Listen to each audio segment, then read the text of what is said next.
What up, everybody? You're now tuned into the true definition of a sports fanatic. I'm your host, Brandon Lampley, back today with another live stream, man. We had to come get this therapy session in again today, man, because it's been a week. It has been a week. If you are a Jaguars fan, I understand if you put your name in the transfer portal and you getting ready to your fandom, you're getting ready to put it in the transfer portal and see what other team you want to root for, because so far it's been nothing but incompetence from this organization, man. We're gonna get into that. We're gonna really delve into that, and I'm kind of leaving that for last, but we're gonna talk about just a little bit, then we'll get into other topics, then we're gonna get back on it. But I mean, just from what I've been hearing, the reports and everything, this is not just a bulky thing. This is a Shad Khan thing as well, and them basically trying to handcuff Byron, and Byron was like, "Yo, I don't have to do that." Yeah, Brandon, I tell you what, man, sometimes you never think that professional sports have a lot of problems, a lot of control problems, a lot of things that, get dictated to coaches who seeking an opportunity, trying to get in the door. And sometimes it's difficult to you always have to make sure that you're stepping in something that you got the best odds and chances of having success. And I think that's where this situation at, man. You gotta, whether you Byron Leftwich or Brandon Lampley, you don't walk into a new job and the boss is going to be not the guy for you. Yeah. And sometimes it don't matter how much money, don't matter what the title, don't matter what it is. If you get a sense that this may not be right for me, or if you value me and you're willing to offer me a job, then you have to hear me out of some of the conditions that I want, that I feel that I can be successful. And I commend the guy. I commend him for not, a lot of coaches at this point, there's never been a head coach in this league. There's only 32 of these jobs, and they premium jobs, that they would take that job without thinking it through just because of the opportunity. Yeah. And if you look back, I don't want to be long-winded, but if you look back, Doug Marrone would be the perfect example of a guy that was, wanting to get back from as a head coach after coaching in Buffalo. Yeah. And he took a situation that he wasn't going to win. You can't have a situation where Tom Coughlin would basically got a job as head of football operation, but he had not got the coaching itch out of him. Yeah. So he was a football coach that had two bosses, Dave Caldwell and Coughlin. Yeah. And when you got two guys coming at you where you trying to do this and you do that, and this guy wants you to do this and another guy wants you to do that, this guy's in control of the roster. You so desperate to be a head coach and you got no input, no say-so on who you want on your own roster. You in a no-win situation in this league. Yeah. Yes, you are. And that's what he was in. It worked one season, but coaches don't go in this league to have one hit. They don't want to be one hit wonders. Right. So yeah, there's a lot going on with this situation right now with this Jaguar coaching search. Believe me. Yeah. So we gonna get more into that.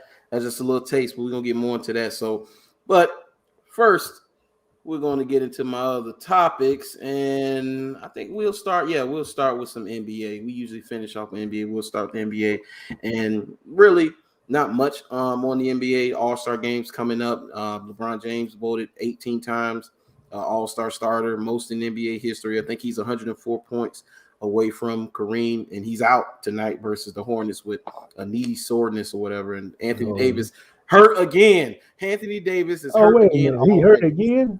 He's out. He hurt his wrist. He's out. He's out tonight. Well, when did it happen? I watched the whole game last. He got hurt in the game last night. He got hurt in the game. Yeah, so Anthony Davis is out.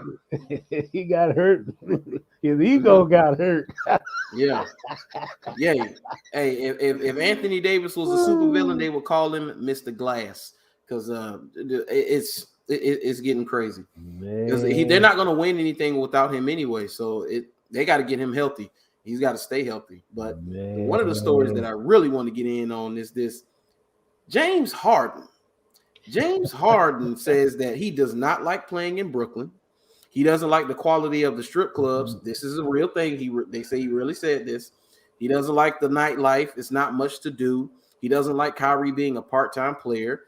He doesn't like the workload that he has now that Kevin Durant is out also, while Kyrie's being a part-time player, and he's opening up his free agency. He's going to, make his rounds and find out where he wants to go. And then he said he could possibly end up back with the Nets, but he's letting them know now that he's going to shop around before he signs with anybody next season. And this is my thing. Why is he announcing this right now? Oh, why is this coming out right now? I wonder. Brandon, man, let me be a commentator without saying cuss words. Yeah. I just start off by saying this. The guy is not a good dude, man. I mean, he's a great player. Great player. But I've been waiting on this. I knew this was going to happen eventually. Mm-hmm. If this guy went to Hawaii, sat on the beach all day, just drinking the drinks with the umbrellas, he would find something wrong with it. Yeah. I mean, that's him. I mean, I whatever it is not. There's nothing that can make this guy happy. Yeah. When he was in Houston, and I know this for a fact, when he was in Houston, he had control. If they played on Tuesday and had a shoot around Wednesday morning, he had control to set the time of the shoot around. Wow. Yeah, I've heard that. And now it's like, okay, and exactly what you said. Wrong time. I mean, free agency. I mean, you ain't even at the All-Star break. No. And you already talking about I'm out of here. And to be honest, I also heard this. The guy was like, I mean, James Harden was probably, I know people in Houston, okay? Mm-hmm. And the fellas used to tell me that they would see James Harden on Monday night in the strip club, Wednesday night in the strip club, Friday in the strip club. Yep. Mm-hmm. Stayed in the street. They called him the strip club king. Dude, he went viral because he was in the strip club with the rapper Lil Baby with no mask on in the middle of the pandemic. And that's when he had told Houston he didn't want to play for him no more, and he wasn't showing up to camp. And that was right before he showed up overweight. Yeah. Mm-hmm. And I respect. I mean, I tell you, this guy is a great ball player, man. Great ball player. He can handle the ball. He can shoot. I mean, he can be a facilitator. He can draw fouls.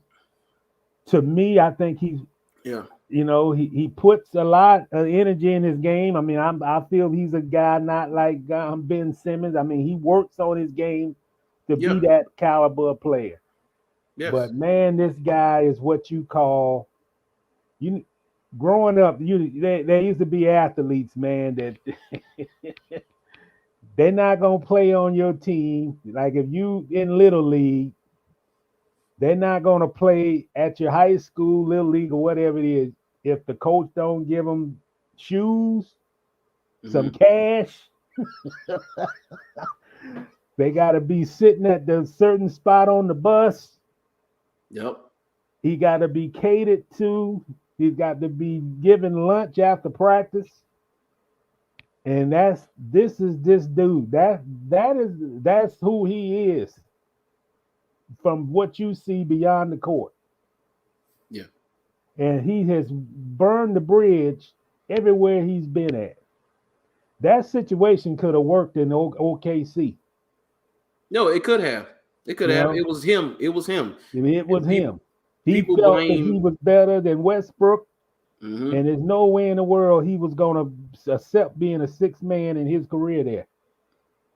Yeah. And he made enough noise that we got to get this guy out of here. Yeah.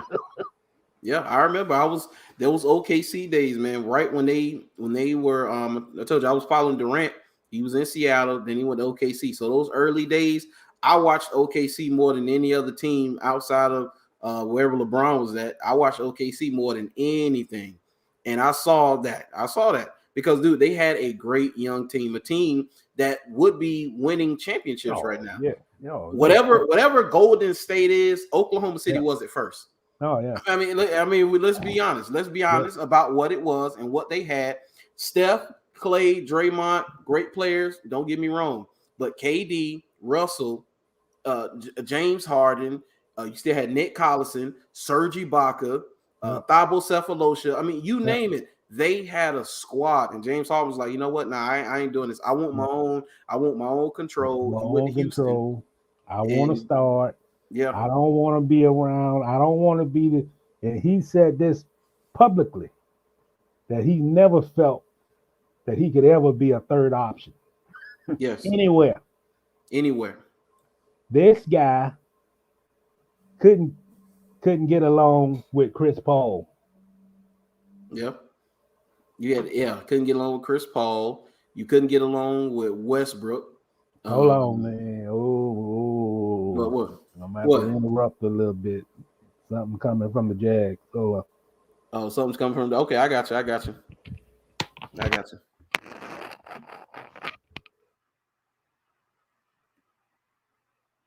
Hey. Huh? Say that again.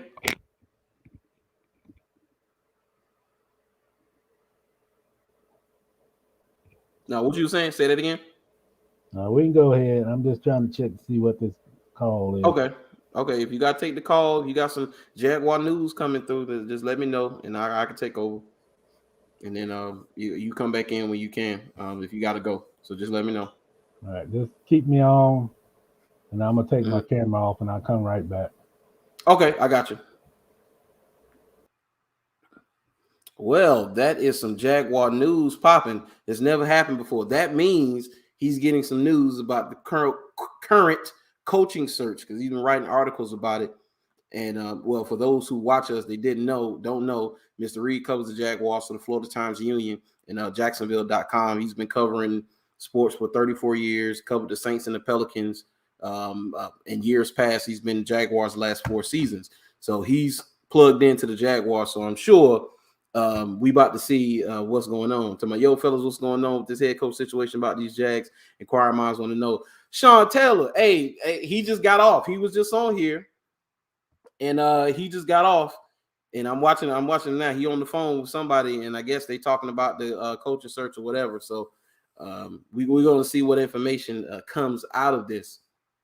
But we were talking about James Harden and how he's picking this time to talk about him wanting to be out of Brooklyn. Well, if that's the case, then if I'm Brooklyn, then if I know you're not going to be here anymore, the trade deadline hasn't passed yet. I would look to trade him then, if that's the case. If he doesn't want to be here anymore and he's going to leave me and I'm not going to have any compensation with him gone, I'm going to trade him. Sacramento is out on Ben Simmons. They don't want to deal with it no more. I guess the 76ers want too much. They don't like the package. Whatever it is, they don't want him no more. So if I'm Brooklyn, I'm looking at Ben Simmons because you don't need Ben Simmons to score, especially if you're going to get Tobias Harris. Give me James. You can have James Harden. Give me Ben Simmons and Tobias Harris. That's what I would take. Let's see what we got, Sean. You say he got the inside scoop. I'm waiting on that info. Yeah, I'm waiting on it too. I'm waiting on this info too. So we'll see. We'll see what goes on. He's still on the phone, so I'm waiting on him to come back up. But yeah, I would definitely. You can have James Harden. If that's the case, give me Ben Simmons because I don't need him to score. I need him to be a facilitator. He's one of the best wing defenders in the league. I'll take him off top. Now, James Harden is a special player. I don't want to downplay his talent. Top five scorer. He may be the best scorer in the league, if we're really being honest. Steph is the best shooter, but as far as pure scoring the basketball, it's him and Kevin Durant. It's depending on the night. Both of them can score with ease. But if he doesn't want to be in Brooklyn anymore, he just say he don't like the strip clubs. I wonder why he don't like the strip clubs. Maybe the chicken wings are not good at the strip clubs he go to. Maybe the strippers, their BBLs are done, and it's kind of whopped on one side, and he don't like the way they twerk. I don't know. I can't tell you. I don't know what it is. But I couldn't imagine being in Brooklyn playing for the Nets. We got a chance to win a championship, and your mind is elsewhere. At the end of the season is when these things need to come up. Let's go. What it do, baby? What's going on? Hey, Ness, you late to the party, but Mr. Reid, he here, but he's on the phone. He getting some Jaguar news right now, and he's on the phone. So I'm waiting for him to come back up, and we're going to see if he can talk about whatever it is he talked about, because he might not be able to talk about it. So, we'll see. But back to James Harden. Dude, I'm not with it, man. That lets me know that he's not bought into this season.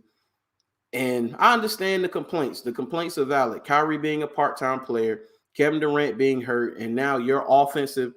Yeah, Chris say what he say. He said the New York strip clubs don't get naked. James a freak. Oh, Chris, thank you for telling me that. I did not know that.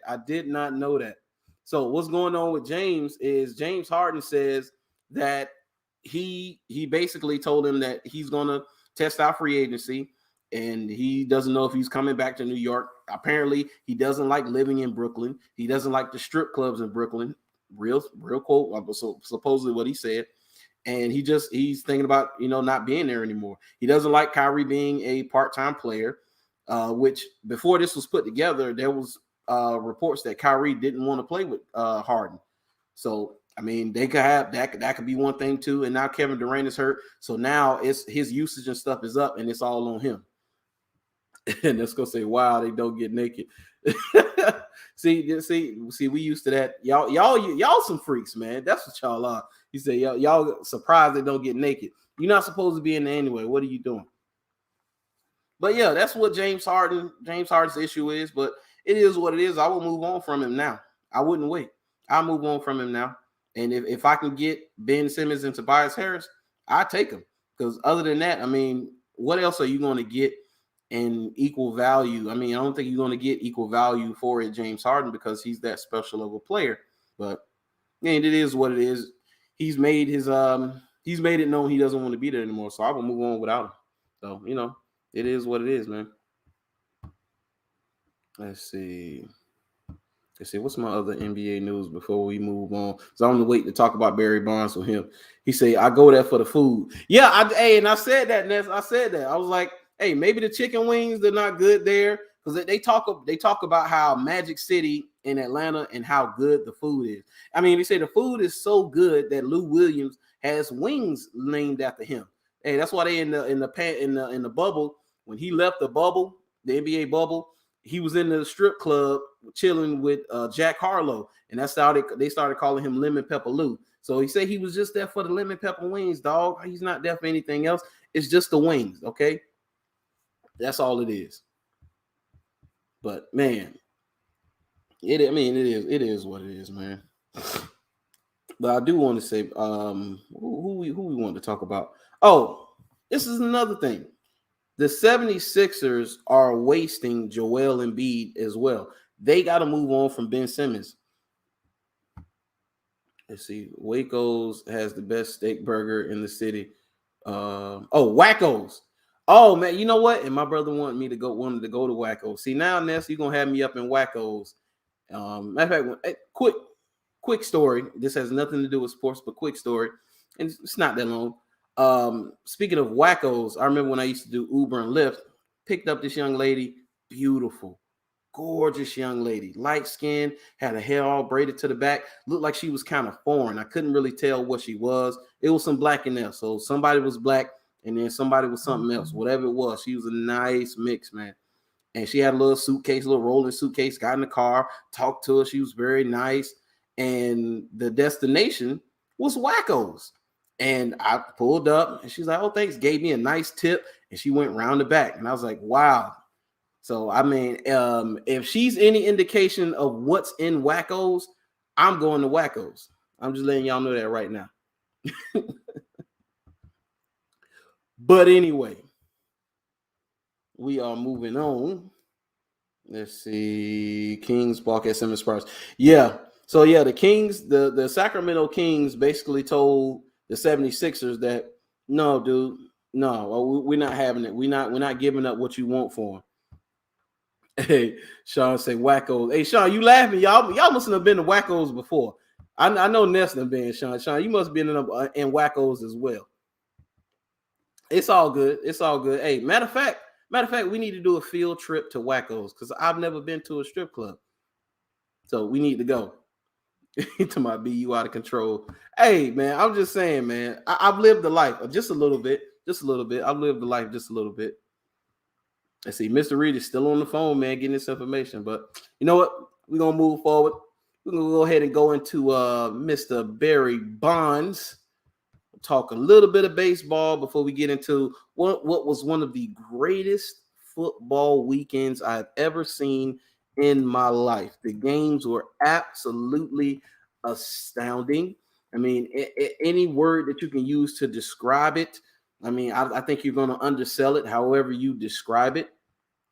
I mean, so great weekend, man. I can't say enough about how great the weekend was. But, man, we're going to talk about this Barry Bonds. So Barry Bonds did not make the Hall of Fame. He had one last shot a few days ago, and he fell short of 75% needed for enshrinement when the results were announced Tuesday afternoon. He was listed on 66% of the ballots in his 10th and final year of eligibility. You see, like Mark McGwire, Sammy Sosa, and Roger Clemens, Bonds will be kept out of the Hall of Fame because of PED connections. And he needs to be in the Hall of Fame. Let's see, I can count the number of times I've been in the strip club on one hand. I see them emojis, Sean. Hey, you got that. I see. Okay. Hey. I always talk about the strip club like I never understood the hoopla about it because I'm like, I compared it like this. The strip club is essentially a buffet. It's essentially Golden Corral. The difference is that I'm paying to get in, just like I pay at a strip club, just like you pay Golden Corral. You pay to get in. But at Golden Corral, I can eat the food. At the strip club, I can't do anything with any of those women. Now, allegedly, you can, champagne rooms and things like that. But for a strip club, mostly you're throwing money to them or you're getting dances. You're not actually doing anything with them. So I didn't understand that. I was like, that's like going to a buffet and throwing money at the food in Golden Corral and not eating any of it. I never understood that, but that's just me. You see, Bonds needs to be in the Hall, period. Yes, Bonds needs to be in the Hall. You know, they talk about Mark McGwire, Roger Clemens, and Sammy Sosa, and them being ostracized because of their PED use. The problem with them being ostracized because of PED use is they came from an era where we don't know who was using the PEDs. We don't. Still to this day, you don't know who was using them. It's people in the hall right now for sure was on PEDs. No doubt about that. It's the same in just about any sport you could think of where performance enhancing drugs is common in those sports. So guys taking PEDs, that's a common thing. So being on steroids in baseball was a common thing. It was something that majority of the players probably did. Some of them may have did it all the time. Some of them did it one time and didn't like whatever. It doesn't matter. A lot more players who are not implicated in the PED era use PEDs. So to basically say that, oh no, these players right here, because we have proof or they tested positive, whatever, we should ostracize them. Come on, man. I don't like that at all. Let's see. I can't count how many times I've been to the strip club with two hands. Stupid. That's messed up. If they're going to keep numbers and honor their records, let them in, period. Oh, yes, of course. They say, bro, that's BS, bro. Those dudes still have to perform when they didn't use steroids and T-ball, bro, and to make it to the pros. They've been killing me. Most of these dudes judging these guys and all they play in their lives is badminton. And that's the other part of it, Sean, that I was going to bring up. The voters and people who vote people into the hall, and don't matter the sport, usually it's people who haven't played the sport. It's people who have covered the sport. And I get it. You have to have journalists. Journalists have helped grow the game. Those voters and people who have covered the game has helped grow the game. They're instrumental in the growth of the game. But they shouldn't have that type of power to keep players out of the hall. Like T.O. not being a first ballot Hall of Famer was a travesty. And because that happened, it's been a trickle-down effect. So because you didn't put T.O. in when you were supposed to put him in, other guys who could have went in, like Tony Baselli, has not got in yet. Tony Baselli should have been in too. But you got these writers who they got their vendettas, they have their picks, they have agendas. Remember, people, these are humans too. They are not without fault. So I don't like it. Let's see. Say NFL Hall and MLB Hall have the same problem. The writers and reporters have too much power. Yes, they do. They do have too much power. Let's see. Ernesto Pender say, dude, I'm dying. Yeah, they have too much power, man, because I don't like it at all. Now, I will say that they have kind of kept it consistent about ostracizing who they want to ostracize, because if we're being honest, Pete Rose should be in the Hall of Fame. There's definitely no doubt about that. Pete Rose should be in the Hall of Fame as well. Just like Pete Rose needs to get in. Hey, put Clemens in, put Mark McGwire in, put Sosa in, and you need to put Bonds in. You can't tell the story of Major League Baseball without these players. That ain't what they always talk about. Can you tell the story of this league without this player? No, you can't. You can't tell the story of the MLB without any of those players. So you need to put them in the Hall. They say, exactly, bro. They deserve zero power. To my old dud ass, the judgmental dudes, they all pissing down anyways. Hey, man, I don't like it. To my end, both of them had great numbers before the juicing thing came out. Let's see, is he back? Oh no, he's not back yet. Yeah, but and they had that before the juicing thing came out, before they tested positive or anything like that. Their numbers were great. They were good. They were really, really good players, man. So I don't know. But we know what this is about, dude. Come on, man. We know what this is about with these guys. They have, a lot of them have agendas, of course. You got the media who they just don't like certain players. Whether the player wasn't good with the media, whether the player acted a certain way, whether he said something. It's rare that these guys are judged solely on their athletic prowess and how they performed on the field. It's always about the extracurricular when it comes to certain athletes. And we know the certain athletes we're talking about because you got it to where you got guys who are problematic too. But if they are of a certain color, they treat them a certain way. It just is what it is. For example, Jalen Ramsey. Jalen Ramsey, I mean, when you bring up his name in this city, it's split. You got people who hate him. You got people who dislike him. But you take the radio stations here, the people who are supposed to be unbiased, guys who are supposed to cover their team, and the way they talk about Jalen Ramsey is if they have something personal against him. Like, I always wondered, did Jalen slap their mothers? No, Jalen didn't slap their mothers. Hold on, let's see. Big Papi was on the juice too, right? Yeah, I was wondering about that, Chris. I don't know. I don't want to say that he was or what, because I don't know. But he did get in. Big Papi got in the Hall, and he came from that era too. So you telling me Big Papi didn't do anything? He didn't juice anything? It was all natural. Is that what you're telling me? Is that what you're telling me? I'm going to call BS on it all day long. Oh, yeah. I'm going to call BS on that all day long. No. Put Bonds in the Hall. That's pretty much it, man. Put Bonds in the Hall. So that's all I got to say about that. Let's see what I had next going on. So, yes, we will be talking about, man, he's on this call for a long time. I don't know. He may not come back. So I'm just move forward. And if he come back, he come back. If not, it's whatever. So let's talk about this greatest weekend in football that I've ever seen. A lot of people have proclaimed that that's the greatest weekend of football that they've ever seen. Let's see. Hold on. Oh, he in the project. Oh, he's back. Oh, okay. I didn't know. Okay.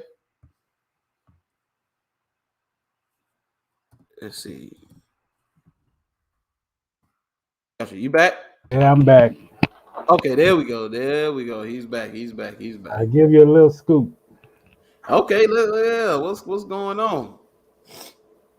There ain't gonna be a hiring this weekend. Won't be hiring this weekend. I said, I was talking with a buddy, and we said it ain't gonna be till next week, and it just get resolved. Yeah, there's a lot going on, man. But I feel I stand for what I said before when we started the show. Yeah. I mean, things just have to the Jaguars got a lot of things they got to correct in their organization, man. And you know, and until those things happen, you're not gonna win. I mean, there's no other way to say it. You know, I'm born and raised in Jacksonville, and I would like to see this franchise win just like everybody else in this city. But you know, it's a lot of things that go into winning. You know, it ain't just okay. You get the best receiver, you got a franchise quarterback, and you put the game plan together and go out and play Sunday. You got to have a culture. Yeah. You gotta have like a coexistence from ownership, management, coach, players. Yeah. And for the life of me, this franchise is just, to me, just seems like they out of whack. They don't have a formulated plan. The plan get changed. You know, you got an owner who basically do not live in Jacksonville. I mean, he doesn't have a formal residence in Jacksonville. You know, he has a yacht, but he doesn't have an address. And when you're losing as bad as this franchise has lost over, 10 losing seasons in 11 years, then you got to make bold moves. You know, you gotta have a culture where everything is predicated on getting to the Super Bowl. You know, because you got to have that high of an objective or a goal just to climb out of where you at right now. And when you start putting parameters on coaching candidates and you start worrying about public sentiment, and when you got an organization that cares more about what the people are thinking than you actually out there doing what you need to do to correct the situation, then you got a problem. And that's what's going on. They're more concerned about public sentiments and all the nonsense stuff and how much control we can give someone. It's unacceptable. You know, I mean, and I say this here: if Urban Meyer, if this was last year, and I'll just say this and leave it alone. If Urban Meyer would have came into the Jaguars last year and said, I can't really work with Trent Baalke. I know he's been here and I know the arrangement would be, but I would like to have my own guy. Right. There would have been no question that would have been accommodated. Yes. No question at all. And no debate, no question, no anything. Yeah. And I really feel, and it's just not no source or anything, just my own assumption that a sticking point in this Byron Leftwich situation is how much power are they willing to give him? Yeah. And that's a problem. That is a problem. That is a problem. It'll continue to be a problem. Like I told you before we came on, Byron Leftwich is more successful than the Jaguars. Period. He's been more successful as a coach, and he was more successful as a player when he was here than this current regime. You have 1 year where you were successful. You got 10 wins, 42 and 119. You have no leverage in this situation. You're a failing organization, and you're in the mud right now. Well, you got to have urgency. I mean, the problem here is you have to have urgency. You can't just put a good face on a bad situation. You have to. You fired Urban Meyer on December 16th. You were the first team. Now, I know the Raiders had their opening before that, but you were the first team to take advantage of the 2-week window that you could interview candidates during the final 2 weeks of the season. If they would have been proactive, you would have had an idea, number one, what kind of coach you want. What are you looking for? What kind of coach you need to help further develop Trevor Lawrence? Yeah. And you would have put it on a board. These are 5 objectives that we need going forward in our next coach. Then you go to the list. You get your top 6 guys that you think fit that list of priorities that you want in your next coach. You do this before you get on the phone and start asking for permission to the franchises. Yeah. You have your game plan of what you looking for in a coach. Then you pick out as a group, whether it's Shad Khan, Trent Baalke, Tony Khan, which is the 3 that's running this search. Then you, whether it's for debate or what, you do this 2-3 days after you done fired Urban Meyer. Then you put everything in, everybody in agreement, this is what we need. Then you come to a conclusion of these are the 6 people that we're going to target, or 7 or whatever. And then you start bringing them in. And then if anybody reaches those objectives that you looking in a coach, then they are your candidates. Yeah. But when you got this thing going on now where they, you 2 of your 3 finalists have taken jobs with other franchises.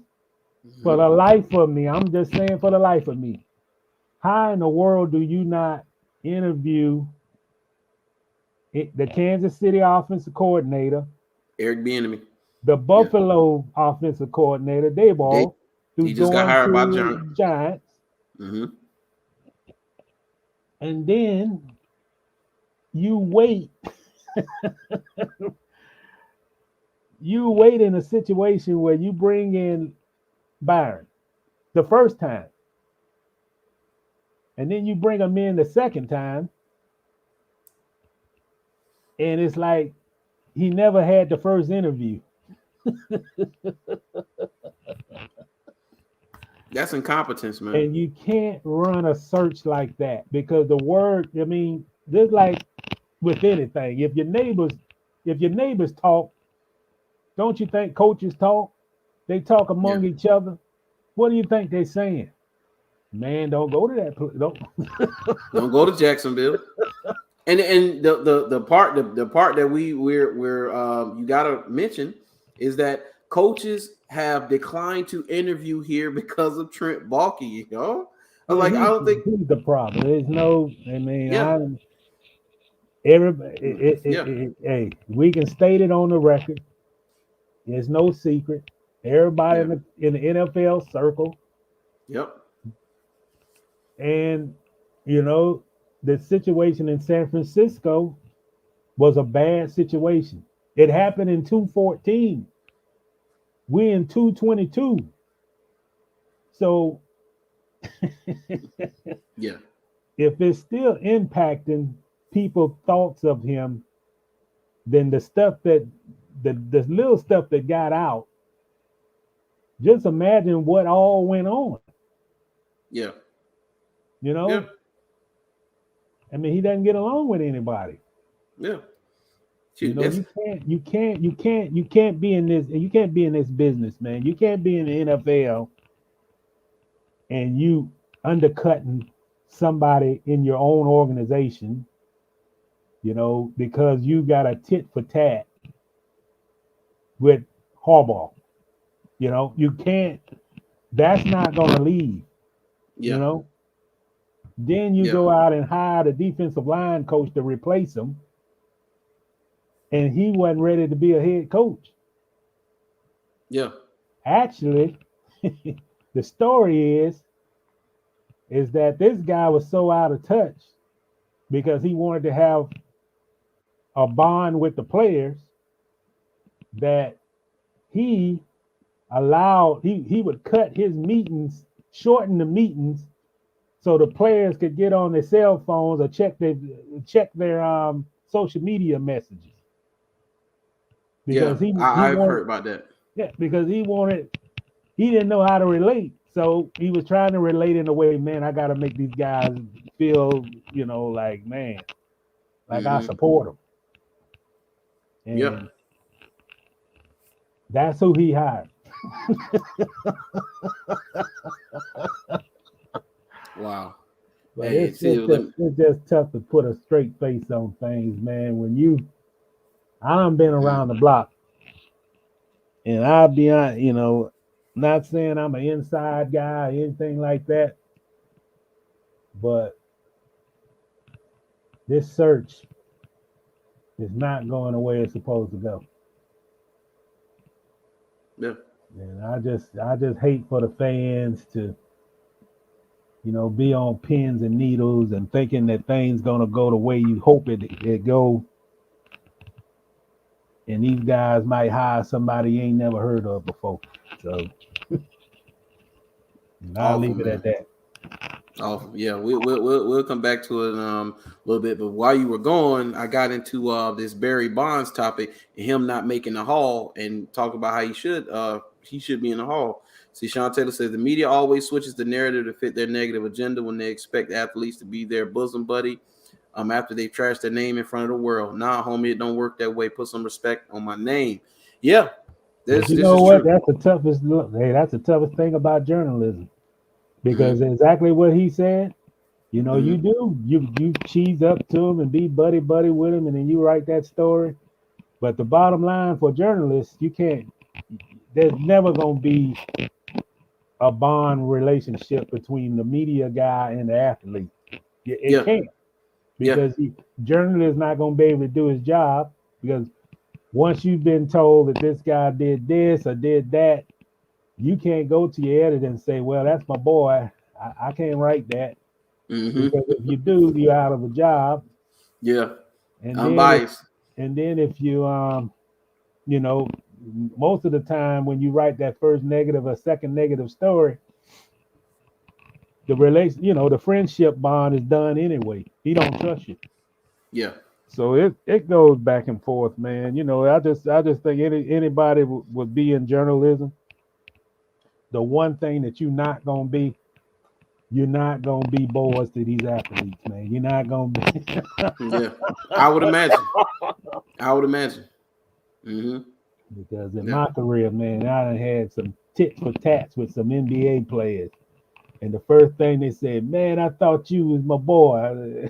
Mm-hmm. Shoot, you hear those stories of Michael Jordan, Kobe Bryant, or those kind of like athletes who are, I may say, not necessarily volatile, but they got a certain attitude about them. They called the journalists talk about how they called and cussed them out. because they have that type of relationship. Stephen A. said he's been cussed out by Kobe and Michael Jordan a couple of times. It's just what it is. That's part of the game. And it's something he said, wrote, or whatever, and they didn't like it. I think the only way you could keep some type of relationship is basically letting them know instead of, so let's say it's somebody you got somewhat of a rapport with, not necessarily a relationship, but you have a rapport, and it's kind of like they come to you and y'all got some type of relationship. I think I would say, and you can let me know if this is the case, I would think that the way I would keep a relationship going is anything that I'm going to put out that may be something that they may not like, let them know. Let them know ahead of time. Say, hey, I'm writing this piece. I'm talking about your game that you had, or this decision you made, or whatever, and I'm just writing this, because I'm doing this for my job. Yeah, but you have to be, you have to be honest and straight up with it. It'd be just like you and your uncle, you can't you can't go tell family business, and then your uncle standing over there and you ain't like, what the hell are they talking about? And you you ain't told him nothing, but you telling everybody in the family. Yeah.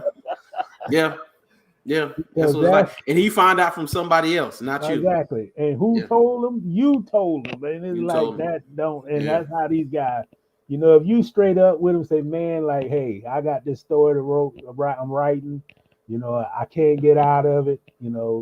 This is the information that I got. I'm coming to you before it come out. And if you like to respond, this is your opportunity. If you don't, I understand. Yeah. And that's how it goes, man. I'll say this, man. I appreciate guys like LeBron, the late Kobe Bryant, and guys like that, because no matter what, those guys will always make themselves available to the media, no matter what, no matter who wrote what. A columnist could write that LeBron ain't this and ain't did that and didn't do this. And that same columnist would be in his face before the game and after the game. And he would never just, man, why you wrote this? Yeah. But, the bottom line is those guys, and it's many more, they understand what professionalism is. Everybody don't understand what professionalism is. It's like, like James Harden. I done seen James Harden cuss out reporters before in Houston. Yeah. Russell Westbrook, I've seen him do it too. Yep. And Kevin Durant used to be a nice guy. He ain't that nice guy no more. I don't know what happened. Golden State. Him playing the heel messed him up. I think him trying to embrace and play the heel, he can't do it. He can't do it. He tried to embrace being the bad guy because of his move to Golden State, but you can tell that that's not him. He's not about that life, and he's been different ever since.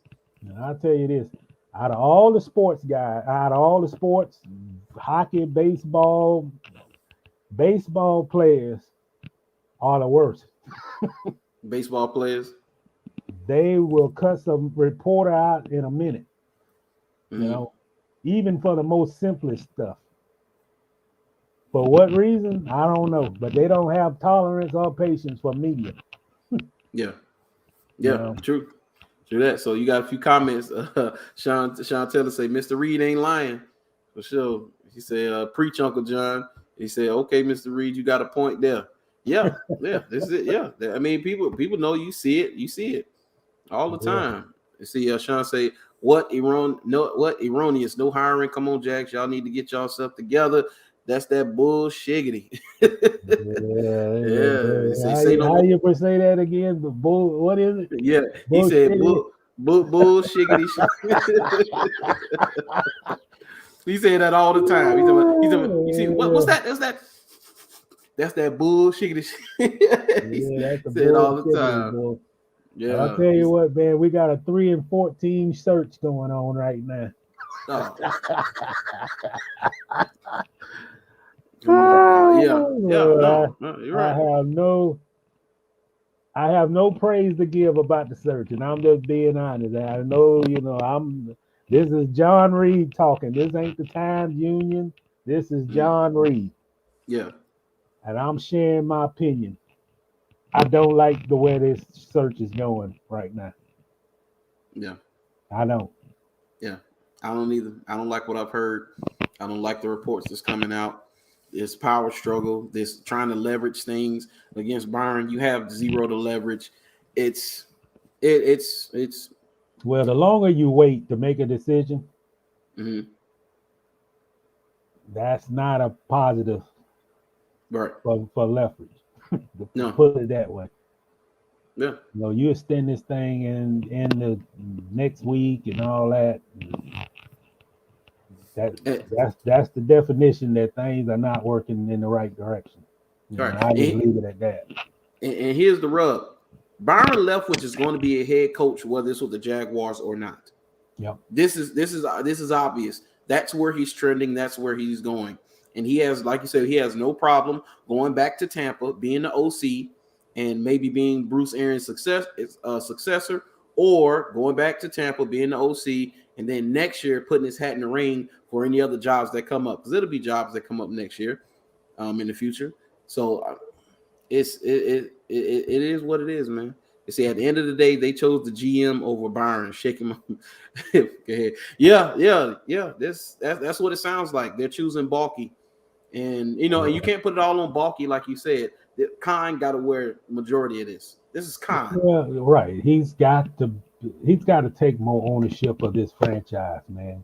It's got to be urgency that comes from the top to the bottom, Yeah. And you got to hire the right people. You can't have a change unless you want change. I'm talking about real change. I'm not talking about, we got Trevor Lawrence and we got DJ Chark and we got Joe Cullen in a defense, and you just coming off a 3-14 season. Yeah. And you get 4 wins next year, and that's a one victory success with the number 1 overall pick. Yeah. You got to change the narrative. That's not good enough. It's not. It's not good enough. You can't be sitting around here being complacent. I'm just saying it from the heart, man. I mean, I know this game, and you can't be complacent. You can't be an owner. You can't be a GM, and you can't be a head coach who says, "Oh, they still gonna come cheer us. They still gonna come support us." And we got 10 losing seasons in 11 years. Yeah. It's unacceptable.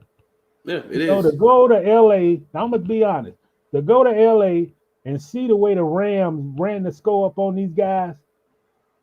I mean, the Rams could have, if they would have got going early in the game, it would have been 60-7 instead of 37-7. Yes. That's how, if you watch that Rams game, and hell, we can even talk about the Patriots, but I'm just talking about the Rams. They call the dogs off. It's obvious. They call the dogs off. Yeah. Yeah. It was embarrassing. When you give up 50 points in a game in the NFL, that tells you what you got. You got to do better than this, man. This. I mean, NFL teams don't give up 50 points. And I know they closed out the season with the win against the Colts and knocked the Colts out the playoffs and all this narrative talking about we going in the off season with momentum. No, you're not. Man, let me tell you something. Don't be shocked that Darrell Bevel might be getting consideration to be the head coach here. And I was going to ask about that, bring that up, because I saw where a couple people have said it. Former Jaguar players have said it. A couple people who I see on Twitter who's in the Jaguar spaces have said it. If Jacksonville rolls out Trent Baalke, GM, Darrell Bevel, head coach, Trevor Lawrence needs to go to the front office and say, trade me right now. Either this changes or you trade me. Yeah. This is where Trevor can basically flex a little bit of his muscle, because yes, he's the number 1 pick. He's going to be here for at least the duration of this contract. At least that, at the very least. So he has power. He has influence.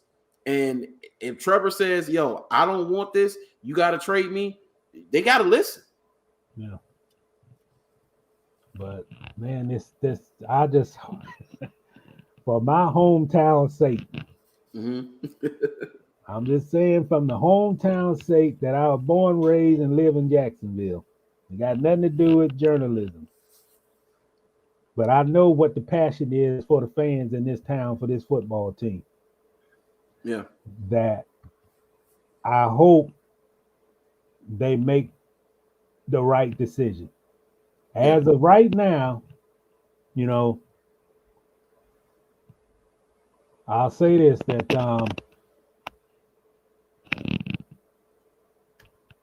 they got to move in the right direction. Right. They say if they don't get this coaching thing right next season, will be bona fide trash. Yeah, it's gonna be bona fide trash for years to come if they don't get this right. They got to get it right. If you go back to everything in the past, it's been wrong. I mean, you go back to Urban Meyer, wrong decision. The guy had 30 coaches on his staff. He had privileges that Bill Belichick don't even have in with the Patriots. You know, he had that much power. You go back to Gus Bradley. Who hired him? Khan. Mm-hmm. You go back to Doug Marrone. Well, he fired Malarkey. I don't know if he hired Malarkey, but he fired him. Yeah, he fired Malarkey. But man, you can't continue to make the same mistakes off of politics. You know, that would be almost like, okay, Jimmy Johnson couldn't coach for the Jaguars because he's too emanated or he's too entrenched in his ways. You know, we're looking for a reason not to hire him, but he's successful.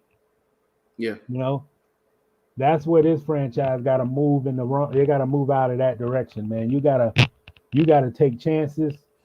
You got to do whatever you've done in the past. You can't do that now. You can't go out and get a safe pick. Yeah. You know, you can't rely on continuity. You know, you got to not only hire the right coach, you got to get that roster. That roster is bad. You got to get it. You got to get it fixed. Roster. You got to get, hey, if you got to trade your number one pick, you know, trade the number one pick. I'm for it. Trade down. Yep. Get your quarterback some offensive weapons. You know. Yep. Add some speed on the field. Get a tight end. We ain't had it. Since Mercedes been talking about tight ends here. You know. And then when you watch the playoffs, who's shining? The tight ends are shining. Tight ends, man. Travis Kelce. Look at Travis Kelce. Travis Kelce. George Kittle. We talking about some great ones. Higbee. Look at Higbee with the Rams, man. Where did Higbee come from? All threats. Yeah. Shoot, Dawson Knox is good with the Bills, man. Come on, man. Man, you got to win with your tight ends. Yeah. Even like Gronkowski. I mean, it's like, man, he's what, 37? Yeah, but when he needs to make a big catch, he ain't fast. No, you know, he don't have the speed. Yeah. But when that big catch got to be made, he made it. Oh shoot, having tight ends with speed. I'm not one of those guys like, man, this guy he got to run a 4.4, 4.5 or whatever. No, because one of the slowest tight ends I've ever seen in my life was always open. And that's Jason Witten. Yep. Jason Witten probably run a 5 flat 40, but he was always open. Yes, and then Tony Gonzalez, which towards the end of his career, because early in his career, you know, he can get out of Dodge, but towards the end of his career, not that fast, still was open. When he was with Atlanta, dude, you played the Atlanta Falcons, Tony Gonzalez was open in the middle of the field, seemed like all the time. It's just what it was, you know? But this is incompetence once again with this franchise. I mean, it is what it is. I mean, we'll see what happens. So no hiring this weekend. You guys heard it. For those just joining, hadn't heard what we talked about earlier. Most likely a hiring will not be made this weekend. And I mean, it is what it is. Let's see. Jaguars crazy thinks hiring Leftwich not a good coach. AOC is different. and Tom Brady not coming to the Jaguars before him, Tampa sucked again. If they hire a name instead of a coach with the NFL head coach experience, they will flop again. Oh, well, that's Paul, which I'm not a proponent of that, Paul, because they can hire a guy who doesn't have experience. I mean, if you hiring a guy who has head coaching experience, Paul, you're hiring a retread. Most likely a guy that was not successful in his first stop. Is that what you want? You want a guy who's tried it and failed? Is that what you want? No. Byron is a good coach. He's been a good coach no matter where he's been. Yeah. Not just Tampa. And you should want a guy who showed up for his first interview with the Jags, all teal suit. All teal suit. Yep. You're talking about a guy that put out his plan during a 5-hour interview this week in Tampa, where he spelled it all out. This is what I can do for this. This is how I help this guy. This is what I need. This is what Trevor needs. Yeah. He's done he's done what he needed to do, you know. But as been reported, he can't work for Trent Baalke. Yeah. Nobody wants to work with Trent Baalke. Nobody. Too. They tried to sell us on the report that coaches were declining their interviews because of Trent Baalke. Well, you had a coach who declined their interview in Dan Quinn. We talked about this. Yep. Dan Quinn declined their interview. And they said that, well, no, he declined because he didn't want to do it in a 2-week window. Okay, that 2-week window passed, and he opened up his options, and he had 4 teams interested in him as a head coach. Guess who wasn't on the list for an interview? Jacksonville, and they requested to talk to him. He doesn't want to work for Baalke. And I share this with you, you know. Nathaniel Hackett, not a supporter of Baalke. I would imagine. And Hackett, I wouldn't have minded Hackett. If they would have hired Hackett, I wouldn't have had an issue with it because I think Hackett is a great offensive mind and he got a raw deal after the 2017 season. He did. You know, I feel they fumbled the ball on Hackett. Yeah. You should have went and scheduled a second interview if you were interested in him and not as leverage. You probably should have went and did that second interview a little earlier. Yeah. You know, before the Denver interview or somewhere around that window. But that tells you all you need to know right there with the Hackett situation, because you had basically planned a second interview with the guy, and he never got out of Denver. Never left. Yeah. Never left. The night before he's supposed to come to Jacksonville. Isn't that it's the same thing with, so like when free agency comes up and coaching searches come up, when guys go in for interviews or they go to meet with the teams and they like what they see and they try to get a deal done. So like a free agent say, well, Kenny Golladay is visiting the Giants. He visited the Giants. He didn't leave New York without a contract after he visited the Giants because that was their guy and that's who they wanted. And that's how you need to do it. Yeah. Because Denver said, Hackett is our guy. As soon as the Jaguars were like, well, we're going to want him for a second interview. Nope, he's not getting out of here. Eberflus. Chicago was like, hey, Eberflus, you can't go nowhere. As soon as he came here, had his interview, he had a contract after his interview.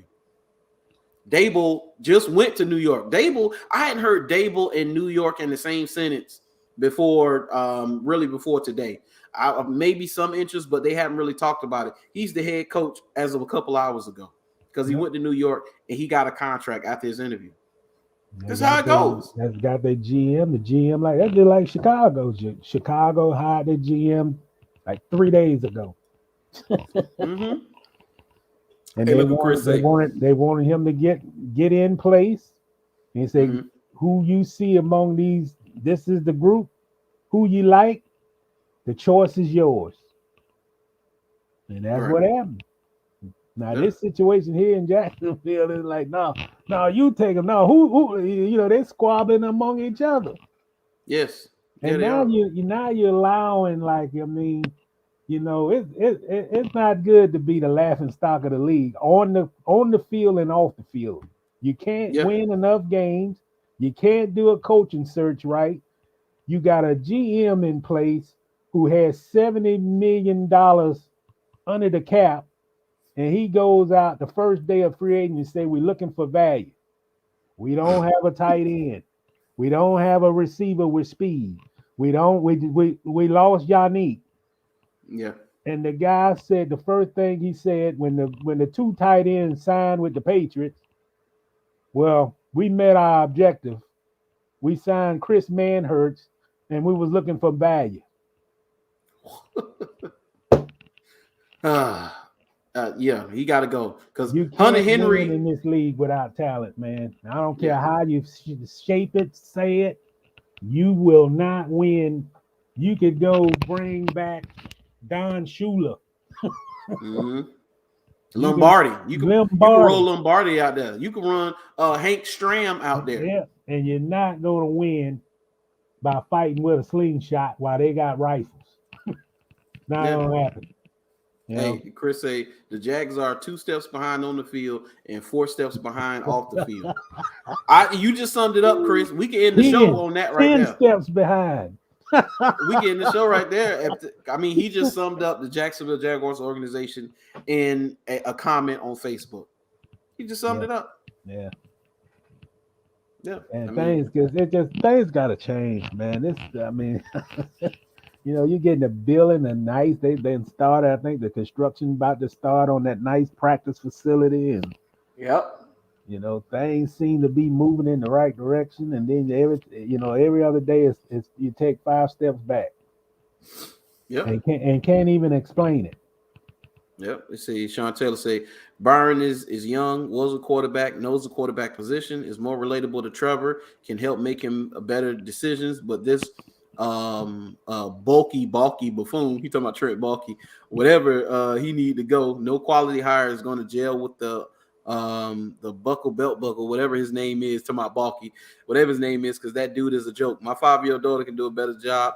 A hell of a donkey can do a better job than Baloney, whatever his name is. That's just what it is, man. That's just what it is. So, I mean, it is what it is, man. As you can see, Jacksonville still has a long way to go, and with the current regime, don't know if they're going to get there. But I will say this: it's going to be make for great theater. Whether this crashes and burns or becomes successful, they have a flair for the dramatic because they're going to seemingly always be in the headlines. It's just not going to be for being a good football team. So I guess that's just what it is. Say, man, that he's still a candidate. This is Leftwich, still a candidate. Probably still a front runner.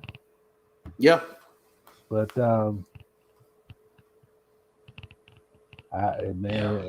ain't gonna happen this weekend. No, it's not gonna happen this weekend, man. It is what it is, though. But I think we done exhausted that mule right there. I mean, it is what it is. I don't think any much more can be said about it. So we'll move on to the next, and we'll get your opinions on what I talked about when you were on the phone. Barry Bonds not being voted into the Hall of Fame, and I think that he should have been voted into the Hall of Fame simply because, yes, he's from the PD era. He's connected to PDs, just like Clemens, Sosa, and McGuire, who they didn't let in either. But are those the only 4 guys to use PDs? No. Were they the only ones in the whole league to not use PDs? I just want to know that because I know for a certain, just like I know, there are guys who are in the hall right now for baseball who was on PDs. Yeah. So Brandon. What up, Ronnie? I mean, here's a guy who he hit 757 home runs. Dude, something crazy like that.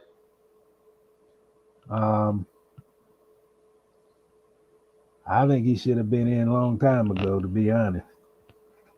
And I'm almost to the point to say that Pete Rose should be in the Hall, man. Oh, I already said that. I mean, I said that. Now everybody betting on games. Even the franchises. I mean, if you go to Washington, the Washington Wizards, they got an actual sports bar casino inside the arena. So you could bet on the games in the arena. Inside the arena. And I said that when I was talking earlier. I said Pete Rose should be in the Hall of Fame because he wasn't the only one betting on games. You better believe he wasn't the only one betting on games. He's the only one that got caught or somebody told. And that's the only thing. It was wrong for what he did, but I mean, come on, man, you're gonna punish the man for life. For life. I mean, Charlie Hustle during that era of the 70s. I mean, he literally was one of the best. Guy played hard every day. He was a manager, and I mean, come on. So he gonna go to his grave. I mean, I don't understand what the punishment is. I mean, he's been punished.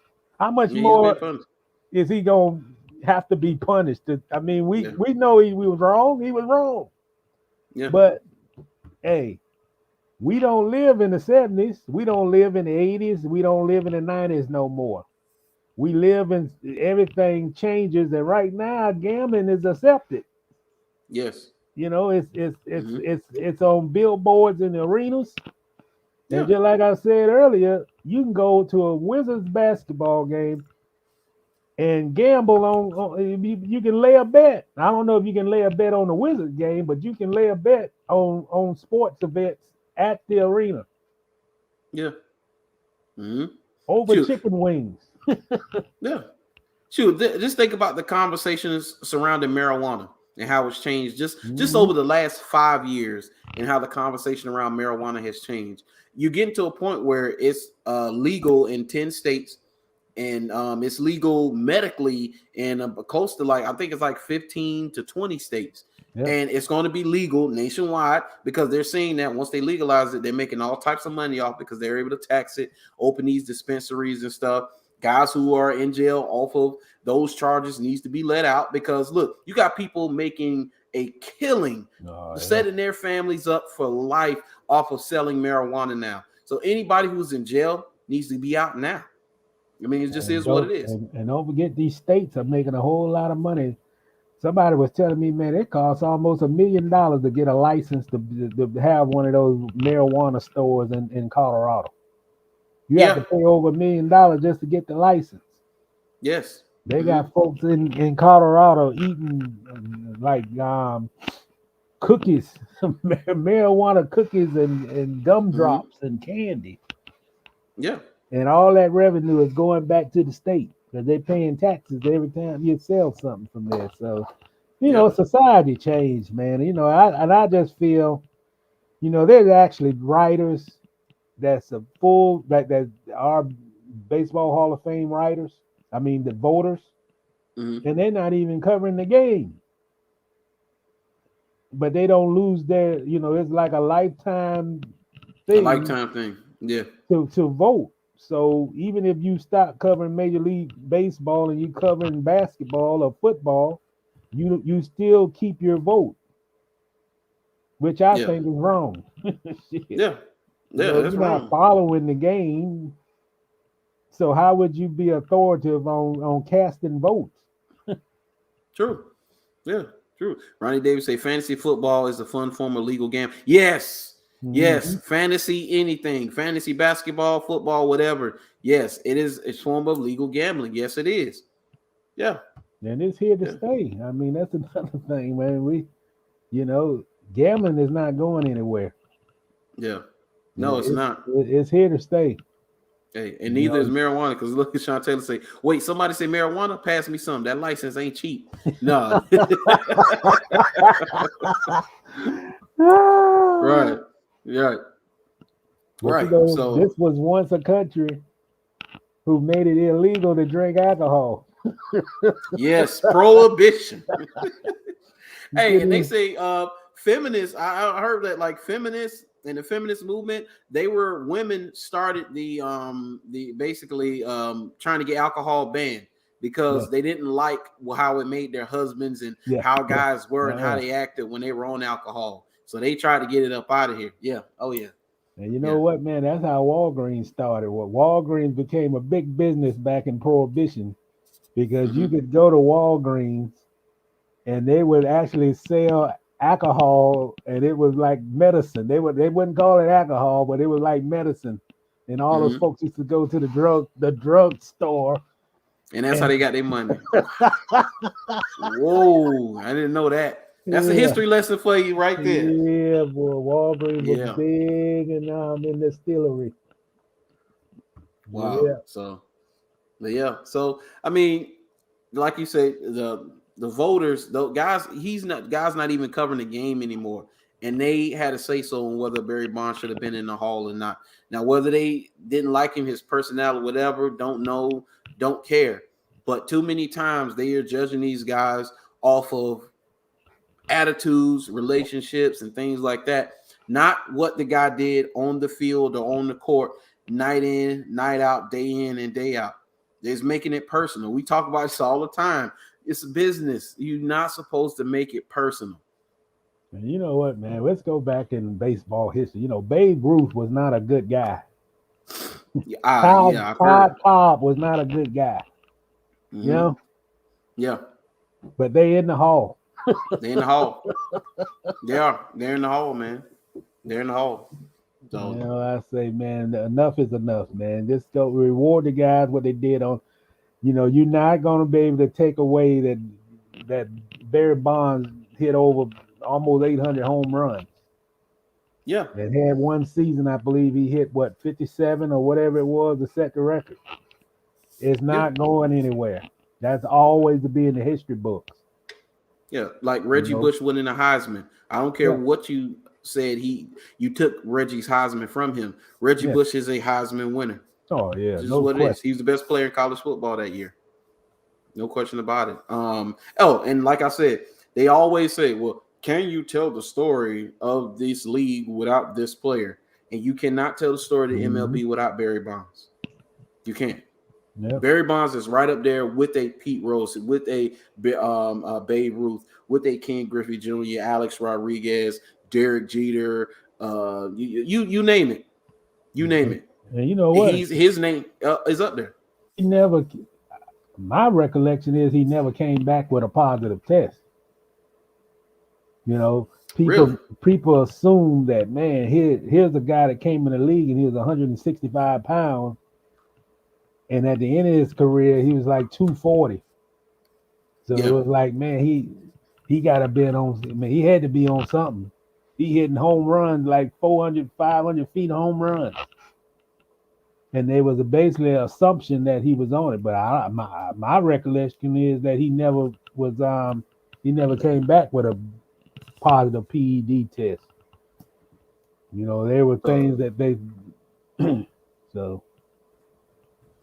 Well, let's do a quick Google search and see what brings back. Let's see. Did Bonds ever test positive? So for steroids. But yeah, let's see.